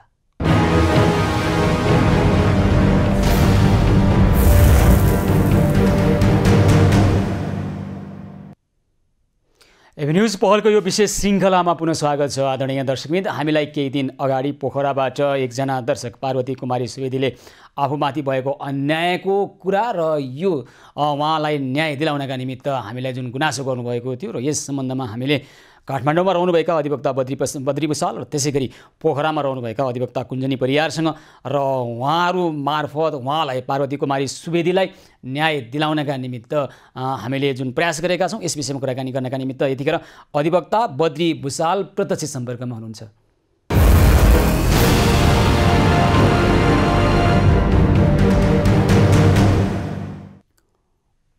बद्रीजी नमस्कार, कार्यक्रममा स्वागत छ। हजुर, धेरै धन्यवाद। केही दिन सबैजनालाई हजुर, केही दिन अगाडि हामीलाई पोखराको भण्डार ढिक 29 वडामा बस्नुहुँदो रहेछ उहाँ पार्वती कुमारी सुवेदीले। उहाँको गुनासो छ, यो सुन्दाखेरि हृदय विदारक खालको, उहाँको आफ्नै श्रीमानले जुन खालको हिंसा गरेको कुरा उहाँले भन्नुभएको छ। त्यसै गरी देवरका ससुराले अहिले पनि धम्की दिइरहेका कुराहरू, उहाँमाथि हिंसा भएको छ, उहाँकी छोरीमाथि यौनजन्य हिंसा भएको छ र यस विषयमा उहाँले न्याय नपाएकोले न्याय दिलाउनका निमित्त उहाँले जुन गुनासो गर्नुभएको छ, यसबारेमा केही बुझ्नुभयो यहाँले? धेरै धन्यवाद सुशीलजी। यति महत्त्वपूर्ण विषयमा यहाँले आफ्नो मिडिया मार्फत चाहिँ यो अभियानको रूपमा, यो खास गरी महिला हिंसा विरुद्धको अभियानको रूपमा यो आवाज उठाउँदै हुनुहुन्छ। पार्वतीजीसँग मेरो चाहिँ नि केही दिन अगाडिदेखि यो घटनाको सम्बन्धमा मैले सुनिसकेपछि चाहिँ नि उहाँसँग मेरो नियमित सम्पर्कमा छौँ। अनि हिजो पनि आज पनि हामी निकै धेरै पटक हामी फोन संवादमा रह्यौँ। आज पनि घटना चाहिँ नि वास्तवमा पार्वतीजीले भनेको आधारमा हेर्ने हो भने तथ्य, फ्याक्ट, इस्टाब्लिस कुरा के छ भने सुशीलजी, पार्वतीजीले चाहिँ नि आफ्नो श्रीमान राजेन्द्र प्रसाद तिवारी विरुद्ध चाहिँ नि जिल्ला प्रहरी कार्यालय कास्कीमा जारी दर्ता गरिसकेपछि त्यो वैवाहिक बलात्कारको मुद्दा चाहिँ नि जिल्ला अदालत कास्कीमा अहिले विचाराधीन अवस्थामा छ। राजेन्द्र प्रसाद तिवारी त्यो अभियोगमा चाहिँ नि 1 लाख रुपियाँ धरोटी तिरेर अहिले तारेखमा बसेर मुद्दा उहाँले खेपिराख्नु भएको छ।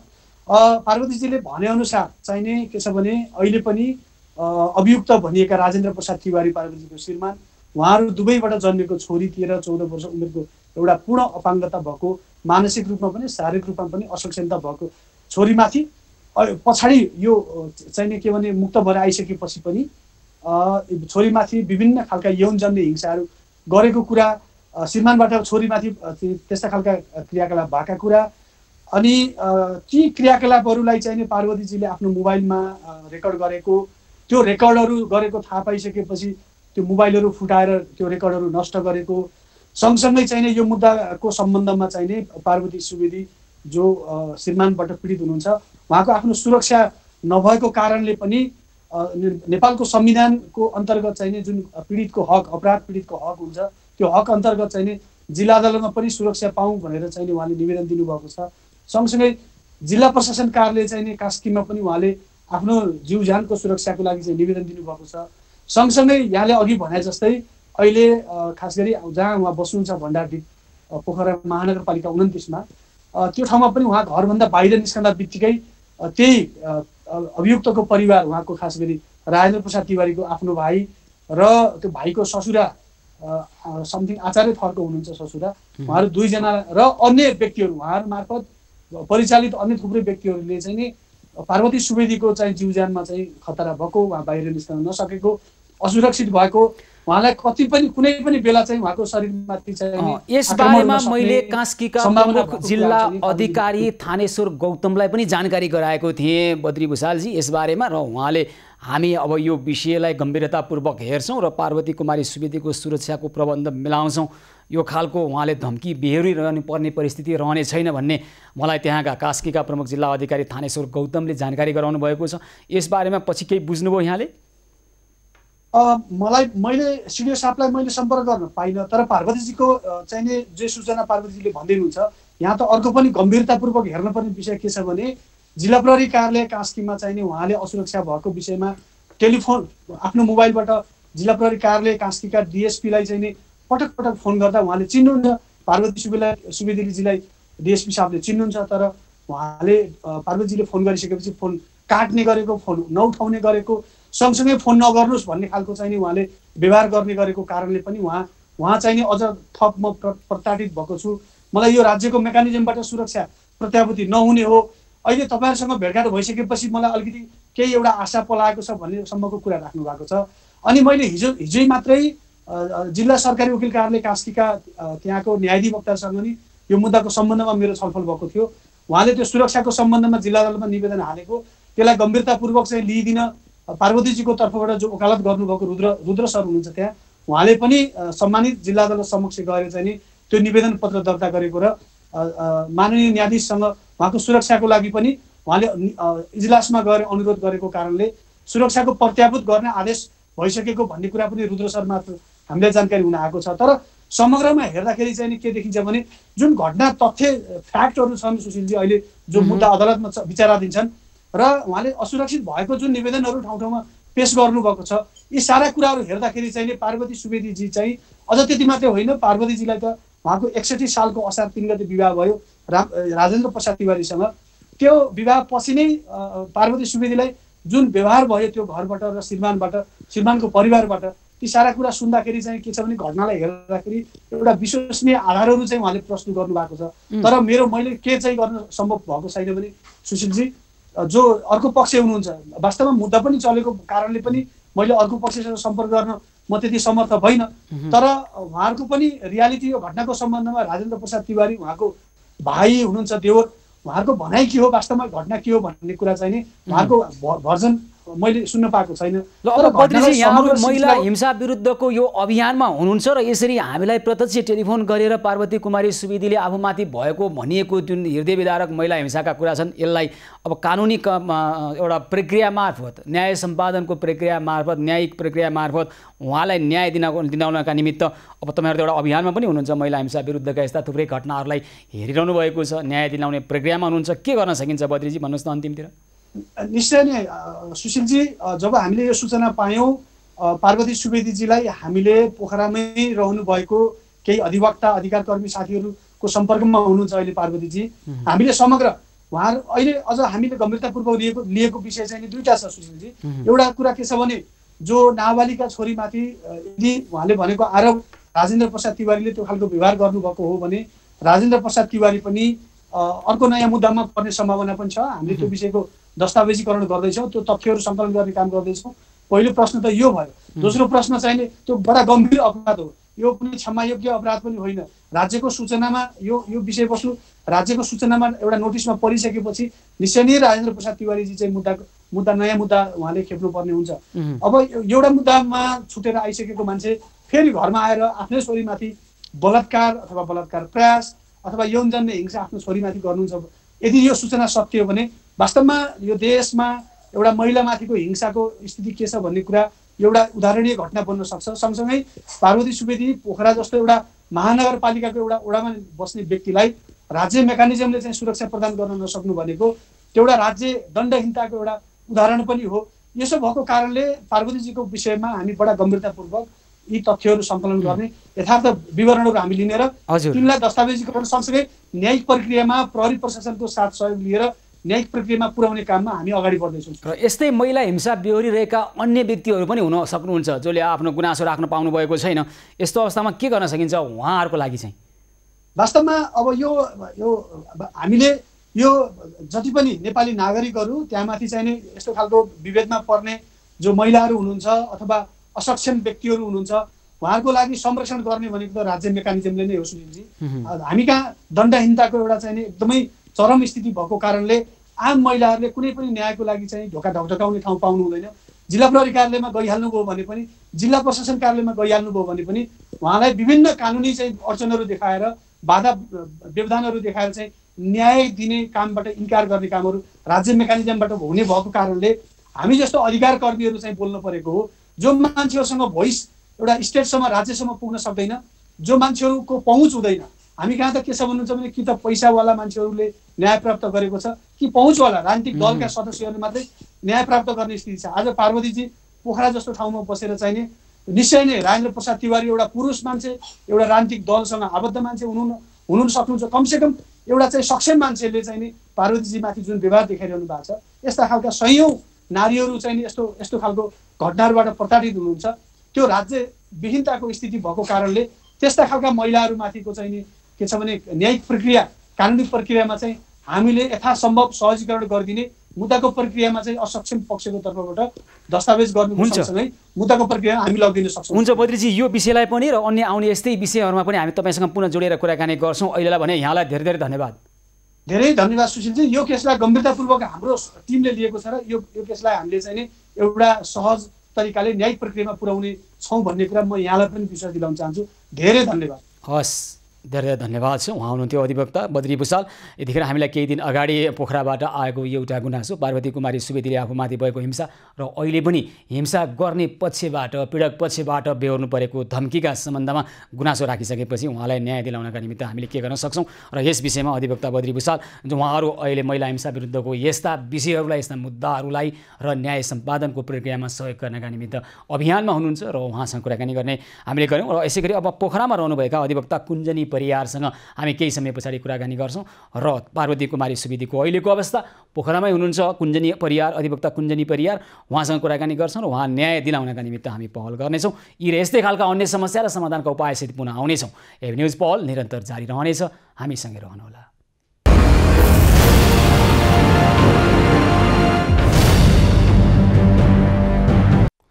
एभ न्युज पहलको यो विशेष श्रृङ्खलामा पुनः स्वागत छ आदरणीय दर्शकमै। त्यतिखेर अब हामी पार्वती कुमारी सुवेदीले राखेको गुनासोको सम्बन्धमा पोखरामै रहनुभएका अधिवक्ता कुञ्जनी परियारसँग जोडेर कुराकानी गर्छौँ र केही समय पछाडि आदरणीय दर्शकमै यतिखेर कोरोना सङ्क्रमणको जोखिम यसरी बढिरहेको छ, अहिले पनि अस्पतालमा अब आइसियु बेडहरूको अभाव भइरहेको छ, अस्पताल खचाखच हुन थालेको छ। यस हिसाबले हेर्ने हो भने कोरोना महामारीको तेस्रो लहर सुरु भइसकेको विज्ञहरू बताइरहेका छन् र अबको केही दिनमा कस्तो खालको परिस्थिति आउने हो, यसले कस्तो खालको मानवीय क्षति ल्याउने हो र यसलाई न्यूनीकरण गर्नका निमित्त हामीले के गरिरहेका छौँ, कस्तो हुनसक्छ अबको तेस्रो लहर, यस विषयमा केही समय पछाडि सङ्क्रामक रोग विज्ञ डाक्टर अनुप सुवेदीसँग कुराकानी गर्छौँ। यतिखेर भने पोखरामा रहनुभएका अधिवक्ता कुञ्जनी परियार हाम्रो प्रत्यक्ष सम्पर्कमा हुनुहुन्छ।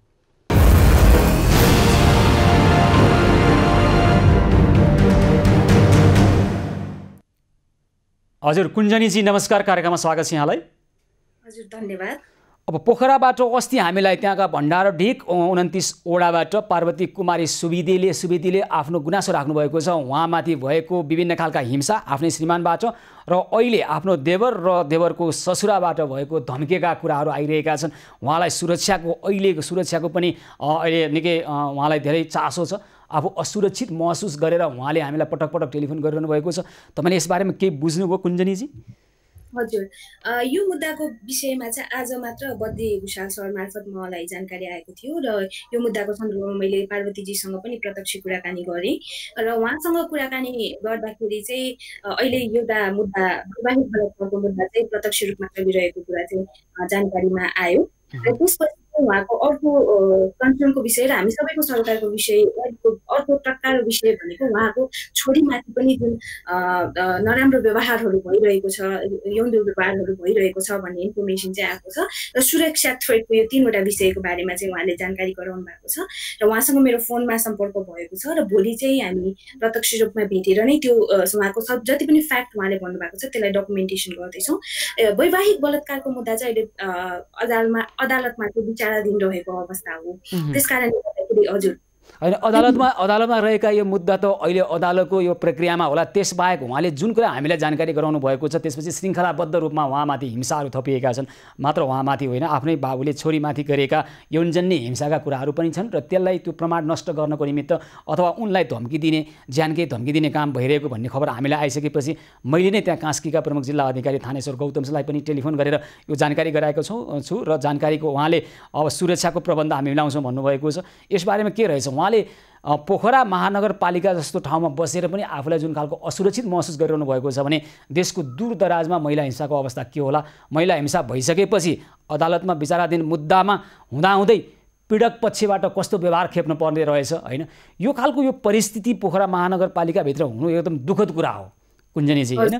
तपाईँहरू के अब भोलि भेट्न जाँदै हुनुहुन्छ उहाँलाई र त्यसपछि के गर्न सकिन्छ? उहाँलाई तत्काल अहिले सुरक्षाको प्रत्याभूति गर्ने र न्याय सम्पादनको प्रक्रिया मार्फत न्याय पाउँछु भन्ने विश्वास दिलाउने काम गर्नुपर्नेछ उहाँलाई। हजुर, एकदमै त्यो हाम्रो तर्फबाट 100% नै हुन्छ। हामीले गर्न सक्ने सबै लेभलको हामी सपोर्ट गर्छौँ। विशेष गरेर अहिले यस्ता मुद्दाहरूमा हाम्रो अपराध पीडित संरक्षण ऐनको दफा 10ले स्पष्टसँग उहाँहरूको सुरक्षाको व्यवस्था गर्ने कुरालाई उल्लेख गरेको छ। तर अहिले पनि हामीसँग समस्या चाहिँ के हो भने उहाँहरूलाई राख्ने ट्रान्जिट होमहरू चाहिँ कम हो। तर पोखरामा केही संस्थाहरूले चलाएको चाहिँ एउटा पुनर्स्थापना केन्द्र र यो ट्रान्जिट सपोर्टको लागि चाहिँ उहाँहरूलाई बस्नको लागि केही सपोर्ट हुने संस्थाहरू पनि छन् होइन। उहाँसँग कुरा गरेर उहाँको सुरक्षाको लागि यदि उहाँ चाहिँ त्यो ठाउँमा बस्नु होइन, उहाँ आफ्नै घरमा सुरक्षित रूपमा बस्नु पाउनु पर्यो नि। कुनै एउटा ट्रान्जिट होममा गएर मात्रै सुरक्षित हुने भनेको त फेरि त्यो अपराध रहेछ समाजमा व्याप्त भन्ने कुरालाई स्थापित गर्ने हो। उहाँ जहाँ बस्न चाहनुहुन्छ त्यही सुरक्षित बस्न पाउने उहाँहरूको नैसर्गिक अधिकार हो, त्यसलाई नै स्थापित गरौँ न। हजुर, त्यसलाई स्थापित हामी गर्छौँ नि। तर त्यो हुँदासम्म पनि भएन भने वैकल्पिक उपायको रूपमा मात्र मैले यहाँ प्रस्तुत गर्न खोजेको। हामी त्यसरी पनि उहाँको सुरक्षाको प्रत्याभूतिको लागि चाहिँ सम्पूर्ण गैर सरकारी संस्था नागरिक समाजहरू चाहिँ एक हुन्छौँ नै र यो विषयमा चाहिँ हामी गम्भीर छौँ। भोलि पार्वतीजीसँग भेटिसकेपछि चाहिँ यो विषयमा हामी थप उहाँको डकुमेन्टेसन गरेर अर्को जुन विषय उहाँले उठाउनु भएको छ आफ्नो छोरीको विषय, त्यो विषयलाई पनि हामी न्यायिक प्रक्रियामा चाहिँ लैजानेछौँ सर। त्यसै गरी अब अहिले हामीलाई उहाँले हिजो पनि फोन गर्नुभएको थियो र उहाँको देवर राजन तिवारी र उहाँको देवरको ससुरा श्रीधर आचार्यले घर अगाडि आएर उहाँलाई प्रत्यक्ष अप्रत्यक्ष रूपमा एक खालको दबाब सिर्जना गर्ने, घरभन्दा बाहिर निस्केपछि मोबाइल सेट खोज्ने जस्ता कार्य गर्नुहुन्छ अहिले पनि भन्ने उहाँले जनाइरहनु भएको छ। न्यायिक प्रक्रियामा गएको मुद्दालाई न्यायिक प्रक्रिया मार्फत टुङ्गिन दिउँ यसलाई र त्यसबाहेक अन्य श्रृङ्खलाबद्ध हिंसाहरू छन्। तपाईँले अघि भने जस्तै छोरीमाथि भएको हिंसाका कुरा, उहाँमाथि भएको हिंसाका कुरा र फेरि त्यो पीडक पक्षबाट धम्कीका कुराहरू छन् नि, यो विषयलाई चाहिँ तत्काल के गर्न सकिन्छ?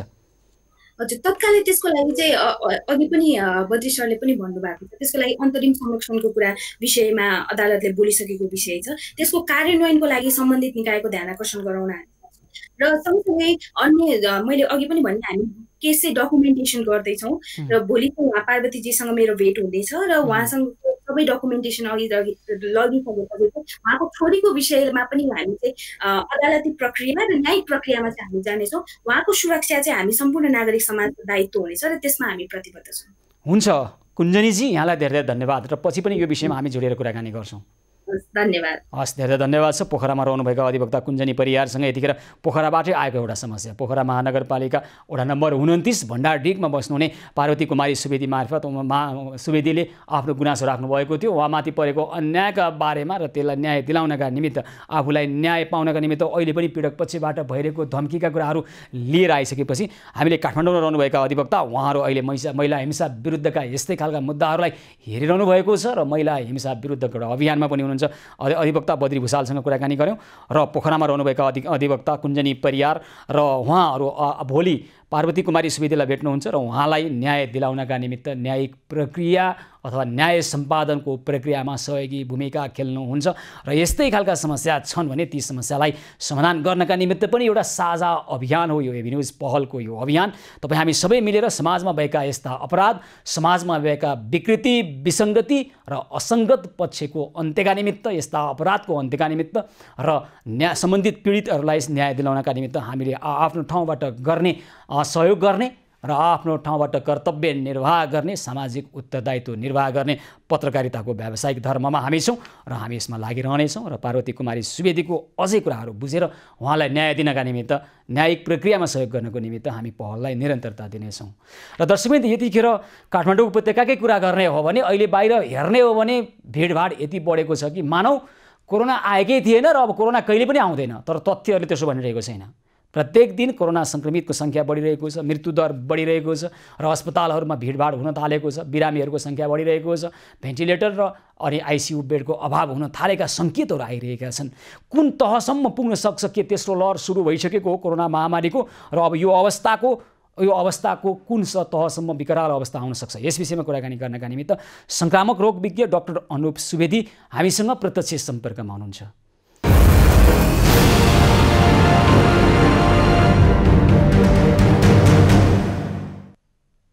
हजुर डाक्टर सुवेदी, नमस्कार, कार्यक्रममा स्वागत छ यहाँलाई। हजुर नमस्ते, धन्यवाद। हामीले त्रास फैलाउन खोजेका होइनौँ, मानवीय क्षतिलाई न्यूनीकरण गर्न सकिन्छ कि भनेर प्रयास पुनः सुरु गरेका छौँ। अहिले अब तेस्रो लहर सुरु भयो कि सुरु भइसक्या अवस्था हो कि अझै सुरु हुनेवाला छ, अथवा अहिलेको परिस्थितिले अबको कोरोना सङ्क्रमणबाट कुन हदसम्मको मानवीय क्षति हुने खालको आङ्कलन यहाँहरूले गर्नुभएको छ? हजुर, अब तेस्रो लहर नै हो कि दोस्रो लहरको अब अर्को ठुलो उभार हो भन्ने अब त्यो चाहिँ अलिकति अब यो भाषागत मात्रै अब प्रश्न होला। अब नयाँ लहर भनिहाल्न चाहिँ पुरानो लहर मत्थर भएर कम हुनु भएको, हराएको, अनि त्यसपछि फेरि नयाँ लहर सुरु भएको भए अथवा पुरै नयाँ भेरिएन्ट आएर बढी सङ्क्रमणशील अथवा बढी खालको भेरिएन्ट आएको भए चाहिँ नयाँ लहर हुन्थ्यो। यो चाहिँ पुरानै भेरिएन्ट छ, तर एकदमै संसारमै इतिहासमै सबैभन्दा सङ्क्रमणशील भाइरसहरूमध्ये एक पर्छ यो चाहिँ। र अब चाहिँ यो अगाडिको लहर नै हाम्रो एकदम ठुलै वेगमा गइरहेकै थियो। हरेक दिन परीक्षण गर्दा 20% भन्दा बढी मान्छे सङ्क्रमित भइरहेको थियो, एकदमै कम सङ्ख्या हुँदा 2-3 हप्ता अगाडि पनि। र अहिले त्यो सङ्ख्या फेरि एकाएक बढ्न थालेको छ। तपाईँले भने जस्तो अस्पतालमा बेडहरू भरिन थालेका छन्। तेस्रो लहर हो कि दोस्रो लहर नै हो भन्ने बरु त्यो ठुलो प्रश्न भएन। बढी महत्त्वपूर्ण प्रश्न चाहिँ अब यो साँच्चै फेरि महामारी फैलिँदैछ, धेरै फेरि हताहती हुने सम्भावना छ भन्ने चाहिँ बढी महत्त्वपूर्ण प्रश्न भयो। अब हाम्रो तयारी कस्तो देखिन्छ प्रक्षेपण भन्नेमा चाहिँ अब आज सरकारले दिएको प्रक्षेपण पनि सुनिहाल्नुभयो होला होइन, यति लाख मान्छे चाहिँ हुन सक्ने भन्ने खालको।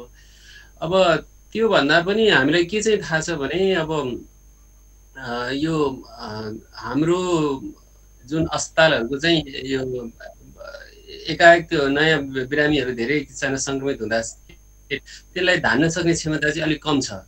अनि त्यसदाखेरि अब डाक्टर सुवेदी, हामीले दोस्रो लहरको त्यो उत्कर्षमा पुगेर अनि बिस्तारै हामीले जुन खालको सङ्क्रमणको सङ्ख्या कम हुँदै जाँदा र त्यो समयमा हामीले जे गर्नु पर्थ्यो अहिलेको सम्भावित सङ्क्रमणको यो लहरलाई रोक्नका निमित्त त्यो गऱ्यौँ कि गरेनौँ?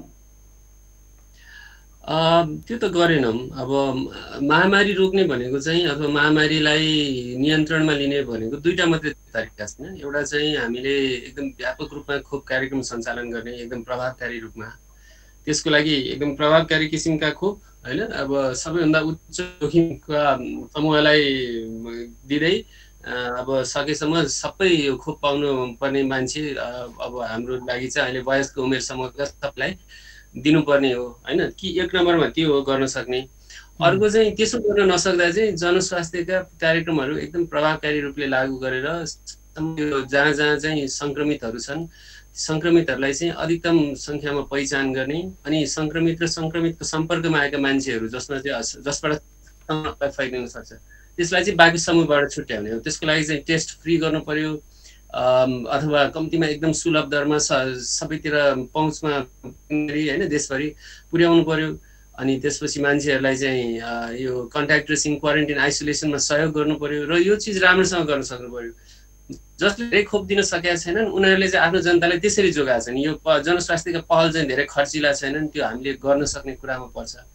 अब हामीले त्यो दुइटै गरेका छैनौँ। किन गरेनौँ त हामीले त्यो दुइटै, अथवा सम्बन्धित निकायले यो दुइटै काम गर्नुको लागि किन उदासीनता देखायो? हजुर अब यो त राजनीतिक नेतृत्व नभएर पनि बिचमा त त्यो गरौँ भन्ने अब राजनीतिक नेतृत्व नै थिएन हैन। एक हिसाबले यो दुवै थरी हो। राजनीतिक लेभलमा कसैलाई त्यो चासो थिएन, यो हामीले गर्नुपर्छ हाम्रो जिम्मेवारी हो भन्ने थिएन, ध्यान अन्त्यतिर थियो।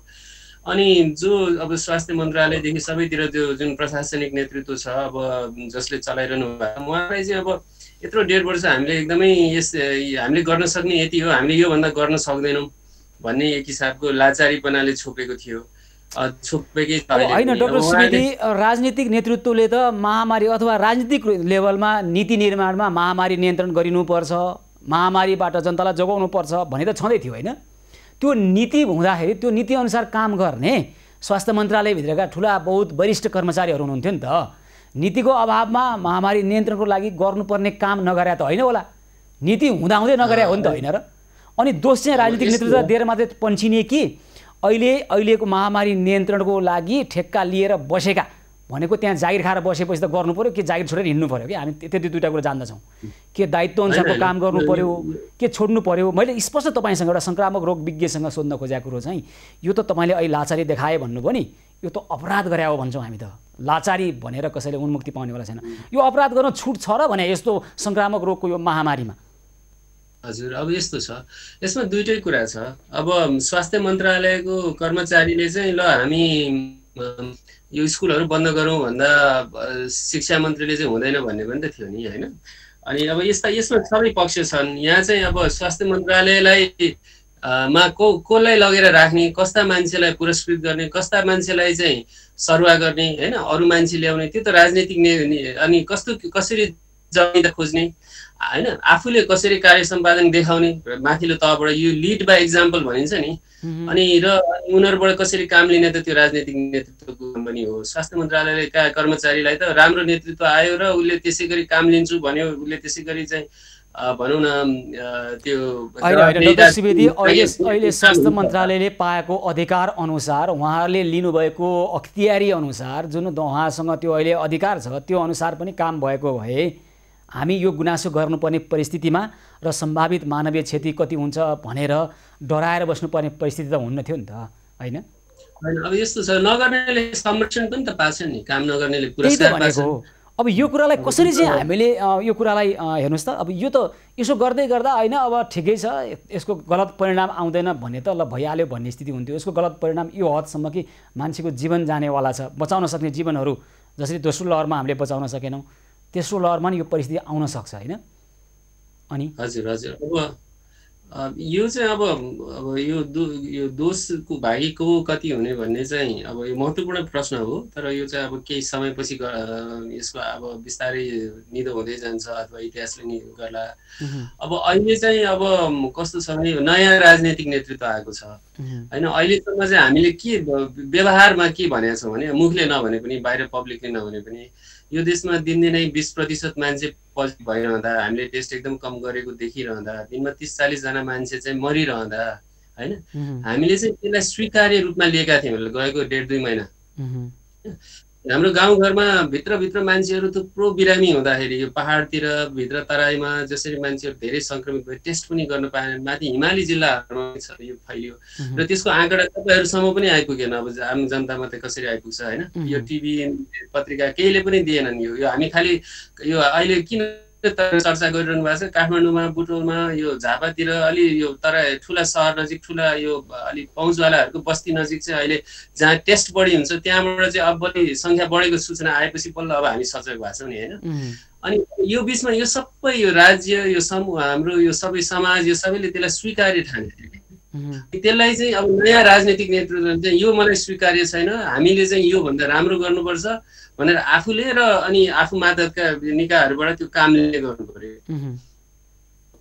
त्यही त अहिले पनि हामीसँग जुन समय बाँकी छ नि, होइन? अब बिस्तारै सङ्क्रमणको दर, मृत्युदर बढ्दै गर्दाखेरि यतिखेर तत्काल हामीले खोप त भनेका छौँ, तर अब भण्डारमा सुरक्षित रहेका खोपलाई सुरक्षित ढङ्गबाट, चुस्त ढङ्गबाट हामीले सहज उपलब्ध गराउन सकिरहेका छैनौँ। खोप लाउने ठाउँमै भिडभाड छ, खोप लाउने प्रमाणपत्र लिनका निमित्त लागेको प्रमाणपत्र लिनकै लागि भिडभाड छ, होइन?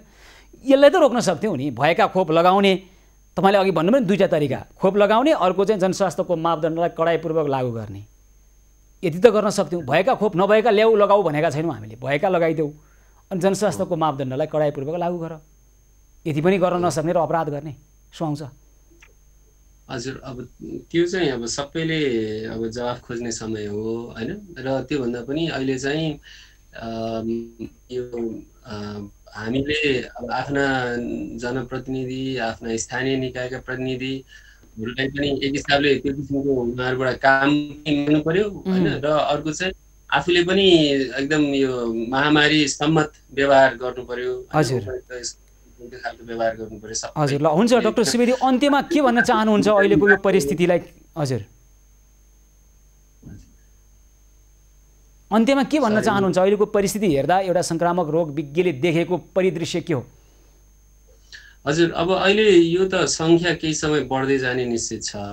यो अब बढेर अब जस्तो 2-3 महिना अगाडिको जुन एकदम चरम उत्कर्षमा पुगेको थियो त्यस्तो अवस्था, अक्सिजनै नपुग्ने, अस्पतालमा बेड नै नपुग्ने, मान्छेहरू घर घरमै बिना अक्सिजन मृत्यु वरण गर्नुपर्ने अवस्था चाहिँ पुग्दैन कि भन्ने आश चाहिँ गर्छु। तर त्यो अब कसैलाई त्यो थाहा छैन, होइन? र यो इतिहासले सबैभन्दा बढी सङ्क्रमणशील भाइरसमध्ये 2-3वटा भाइरस मध्ये पर्छ यो अहिले देखेको यो डेल्टा भाइरस चाहिँ।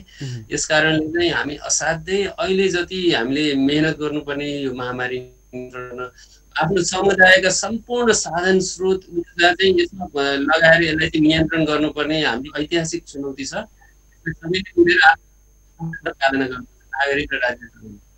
हुन्छ, यहाँलाई धेरै धन्यवाद छ।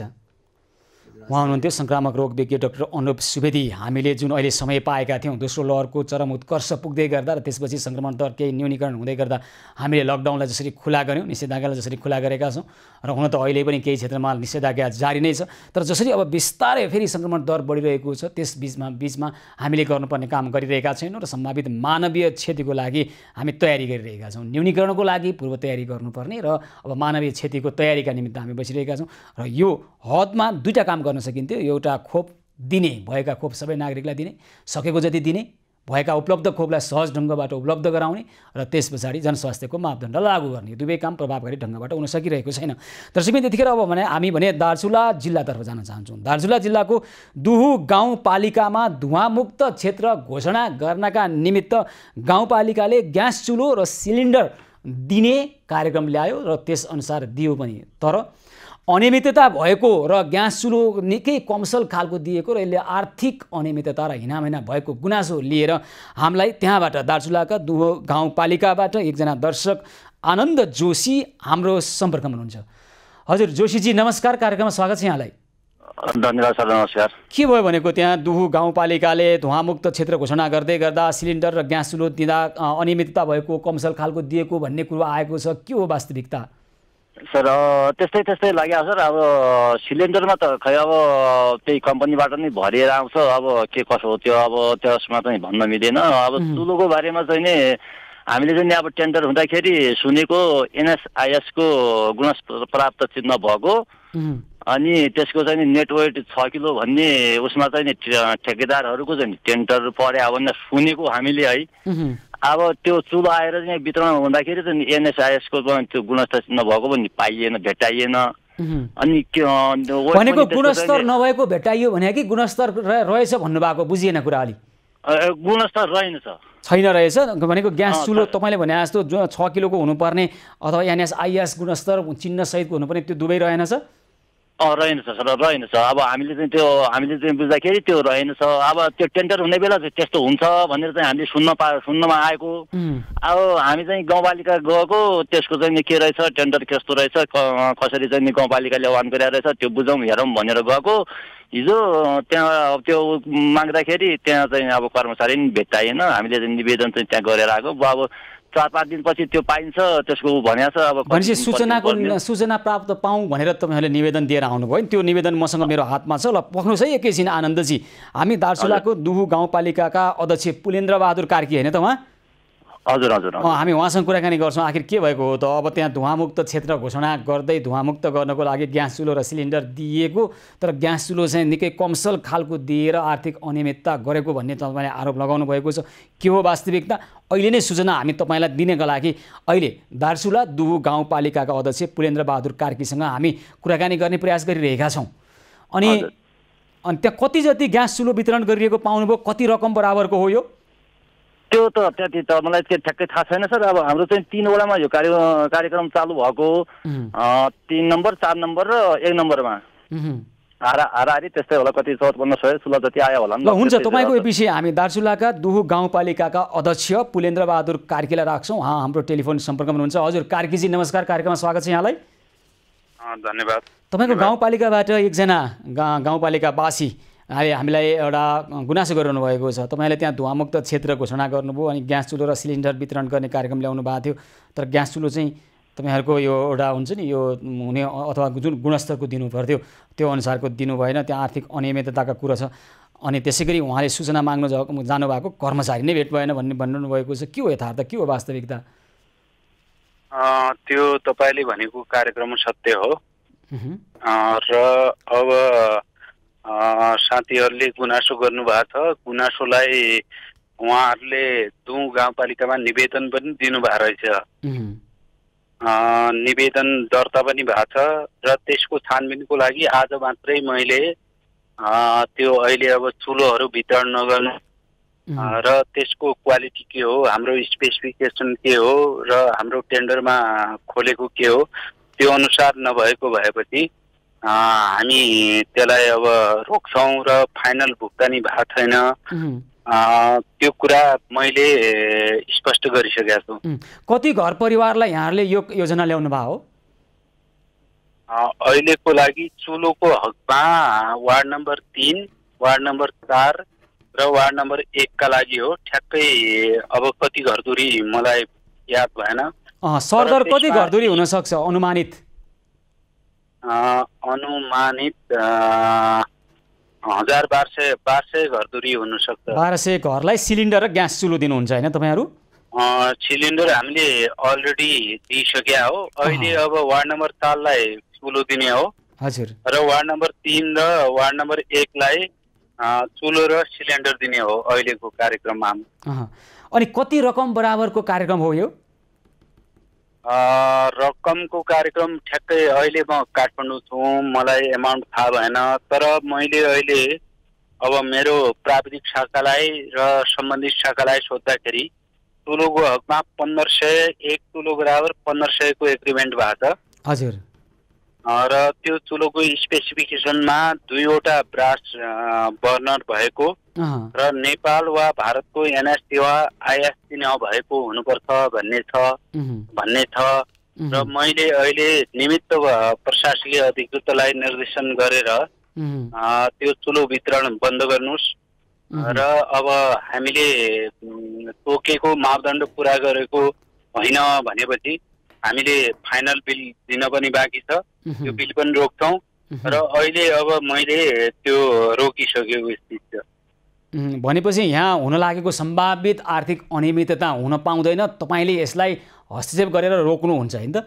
म एउटा अनुरोध गर्छु एभिन्युजलाई, नेपाल अधिराज्यभरि कमिसन खाने, पर्सेन्ट खाने गाउँपालिकाको रिसर्च गर्नुहोस् र त्यसमा दुहु गाउँपालिका 1 नम्बरमा निस्किन भनेपछि अहिले राजीनामा गर्छु र यो मैले जनताको अगाडि गरेको कमिटमेन्ट पनि हो। र यो भनेको पर्सेन्ट नखाने, कमिसन नखाने गाउँपालिकामा तपाईँहरू 1 नम्बरमा पर्नुहुन्छ भने? 1 नम्बरमा हो। यो रिसर्च गर्न म चुनौती दिन्छु पत्रकार साथीहरूलाई पनि। ए भनेपछि त्यहाँ चाहिँ पटक्कै आर्थिक अनियमितता भएको छैन भन्ने तपाईँको दाबी हो। यो पहिलो कम्प्लेन हो। यो कम्प्लेनमा पनि मैले अहिले पनि निर्देशन दिइसकेका छु, तुरन्त रोक्नुहोस् र हाम्रो स्पेसिफिकेसन अनुसार अलिकता त्रुटि वडाबाट भयो। हाम्रो अब यो खरिद समितिले ओके नगर्दै वितरण गर्नुभएको छ, त्यो त्रुटि चाहिँ भएको छ। तर त्यो त्रुटि हुँदाहुँदै पनि अहिले पनि हामीले तोकेको स्पेसिफिकेसन अनुसारको नआएको भएपछि म तुरन्त कारवाही गर्छु। जसलाई कारवाही गर्नु भए पनि म पछाडि हट्दैन। तपाईँले दाबी त गर्नुभयो, तर कर्मचारी मिलेर र अन्य व्यक्ति मिलेर ठेकेदारसँग कसरी चोचोमोचो मिलाउँछन् र कसरी त्यहाँ कमिसन खान्छन् भन्ने कुरो तपाईँलाई थाहै छैन? त्यस्तो हुँदैन, त्यस्तो हुँदैन। म जिम्मेवार मान्छे हो। कुनै पनि हालतमा कर्मचारी वा अर्कोले चोचोमोचो मिलाएर हुने अवस्था हुँदैन र हामीले तोकेको, हामीले टेन्डर गर्दाखेरि जुन स्पेसिफिकेसन दिएका छौँ त्यो अनुरूप भएन भने म त बकायदा साथ म कारवाही गरेन भनेपछि त्यस पछाडि म जनताको जुनसुकै कटघरामा उभिन तयार छु। नेपालको 1 नम्बरमा भ्रष्टाचार नगर्ने पालिकामा मेरो पालिका हो भन्ने म दाबी पनि गर्छु। हुन्छ ल, तपाईँको यो शाब्दिक दाबी कार्यान्वयनमा आएको देख्न पाऊँ, यो विषयमा हामी थप पनि बुझ्नेछौँ। यहाँलाई धेरै धन्यवाद छ पुलेन्द्रजी। Thank you. उहाँ हुनुहुन्थ्यो दार्चुलाको दुहु गाउँपालिकाका अध्यक्ष पुलेन्द्र बहादुर कार्की र अहिले आनन्द जोशी टेलिफोनमा हुनुहुन्छ भने आनन्दजी मलाई सुनिरहनु भएको छ? हजुर, सुनिरहेको छ सर। ल, उहाँले पुलेन्द्र बहादुर कार्कीसँग कुराकानी गर्यौँ। उहाँ वडा नम्बर 3, 4 र 1 मा यो चुलो र सिलिन्डर सहितको चुलो बाँड्ने कार्यक्रम र 1500 प्रत्येक चुलोलाई 1500 र अब यदि यो भएको रहेछ भने तुरन्त रोक्नु उहाँले निर्देशन दिनुभएको छ भनेर उहाँको दाबी छ र यो आर्थिक अनियमितता हुन लागेको रहेछ भने म रोक्छु। र तपाईँलाई खुसीको कुरो, तपाईँको गाउँपालिकाको त यो देशभरिकै कमिसन नखाने, भ्रष्टाचार नगर्ने 1 नम्बरको बनाउँछु भन्ने उहाँको प्रतिबद्धता आएको छ। ठिक छ सर, उहाँ अध्यक्षजीको त आएको होला, तर चाहिँ हामीले चाहिँ भेटाएको त्यस्तो छ कि सर। हुन्छ, यो विषयमा के हुन्छ फेरि हामी पछि बुझ्छौँ। उहाँ अध्यक्षज्यूले दिनुभएको शाब्दिक प्रतिबद्धता व्यवहारमा कार्यान्वयन हुन्छ कि हुँदैन पछि पनि यहाँसँग यो विषयमा कुराकानी गरौँला। आनन्दजी, अहिलेलाई धेरै धेरै धन्यवाद। हस्, धन्यवाद सर। हस्, दार्चुलाको दुहु गाउँपालिकाका त्यहाँका एकजना दर्शक आनन्द जोशीले हामीलाई अहिले एउटा अनियमितता हुन लागेको खबर गर्नुभएको छ र यसबारेमा हामीले सम्बन्धित गाउँपालिकाका अध्यक्षसँग पनि कुराकानी गऱ्यौँ र उहाँले हामी आर्थिक अनियमितता हुन दिँदैनौँ भन्ने दाबी गर्नुभएको छ। यो दाबी, यो प्रतिबद्धता व्यवहारमा आउँछ आउँदैनौँ हामी पछि पनि हेर्नेछौँ। र आदरणीय दर्शकमित्र, आज उठेका यी विषयहरू र समस्या समाधानका निमित्त हामीले पहल सुरु गरिसकेका छौँ र भोलि पनि यस्तै र समस्या मात्र होइन, समस्या समाधानको उपायसहित हामी आउनेछौँ। एभेन्यूज पहलको आजको कार्यक्रमको समय भने सकिएको छ। कार्यक्रमबाट म सुशील पाण्डे लगायत सम्पूर्ण टिमलाई बिदा दिनुहोस्। यहाँहरू भने खबरभित्रको खबरको लागि हेर्दै गर्नुहोला एभेन्यूज खबर। हस्त, नमस्कार।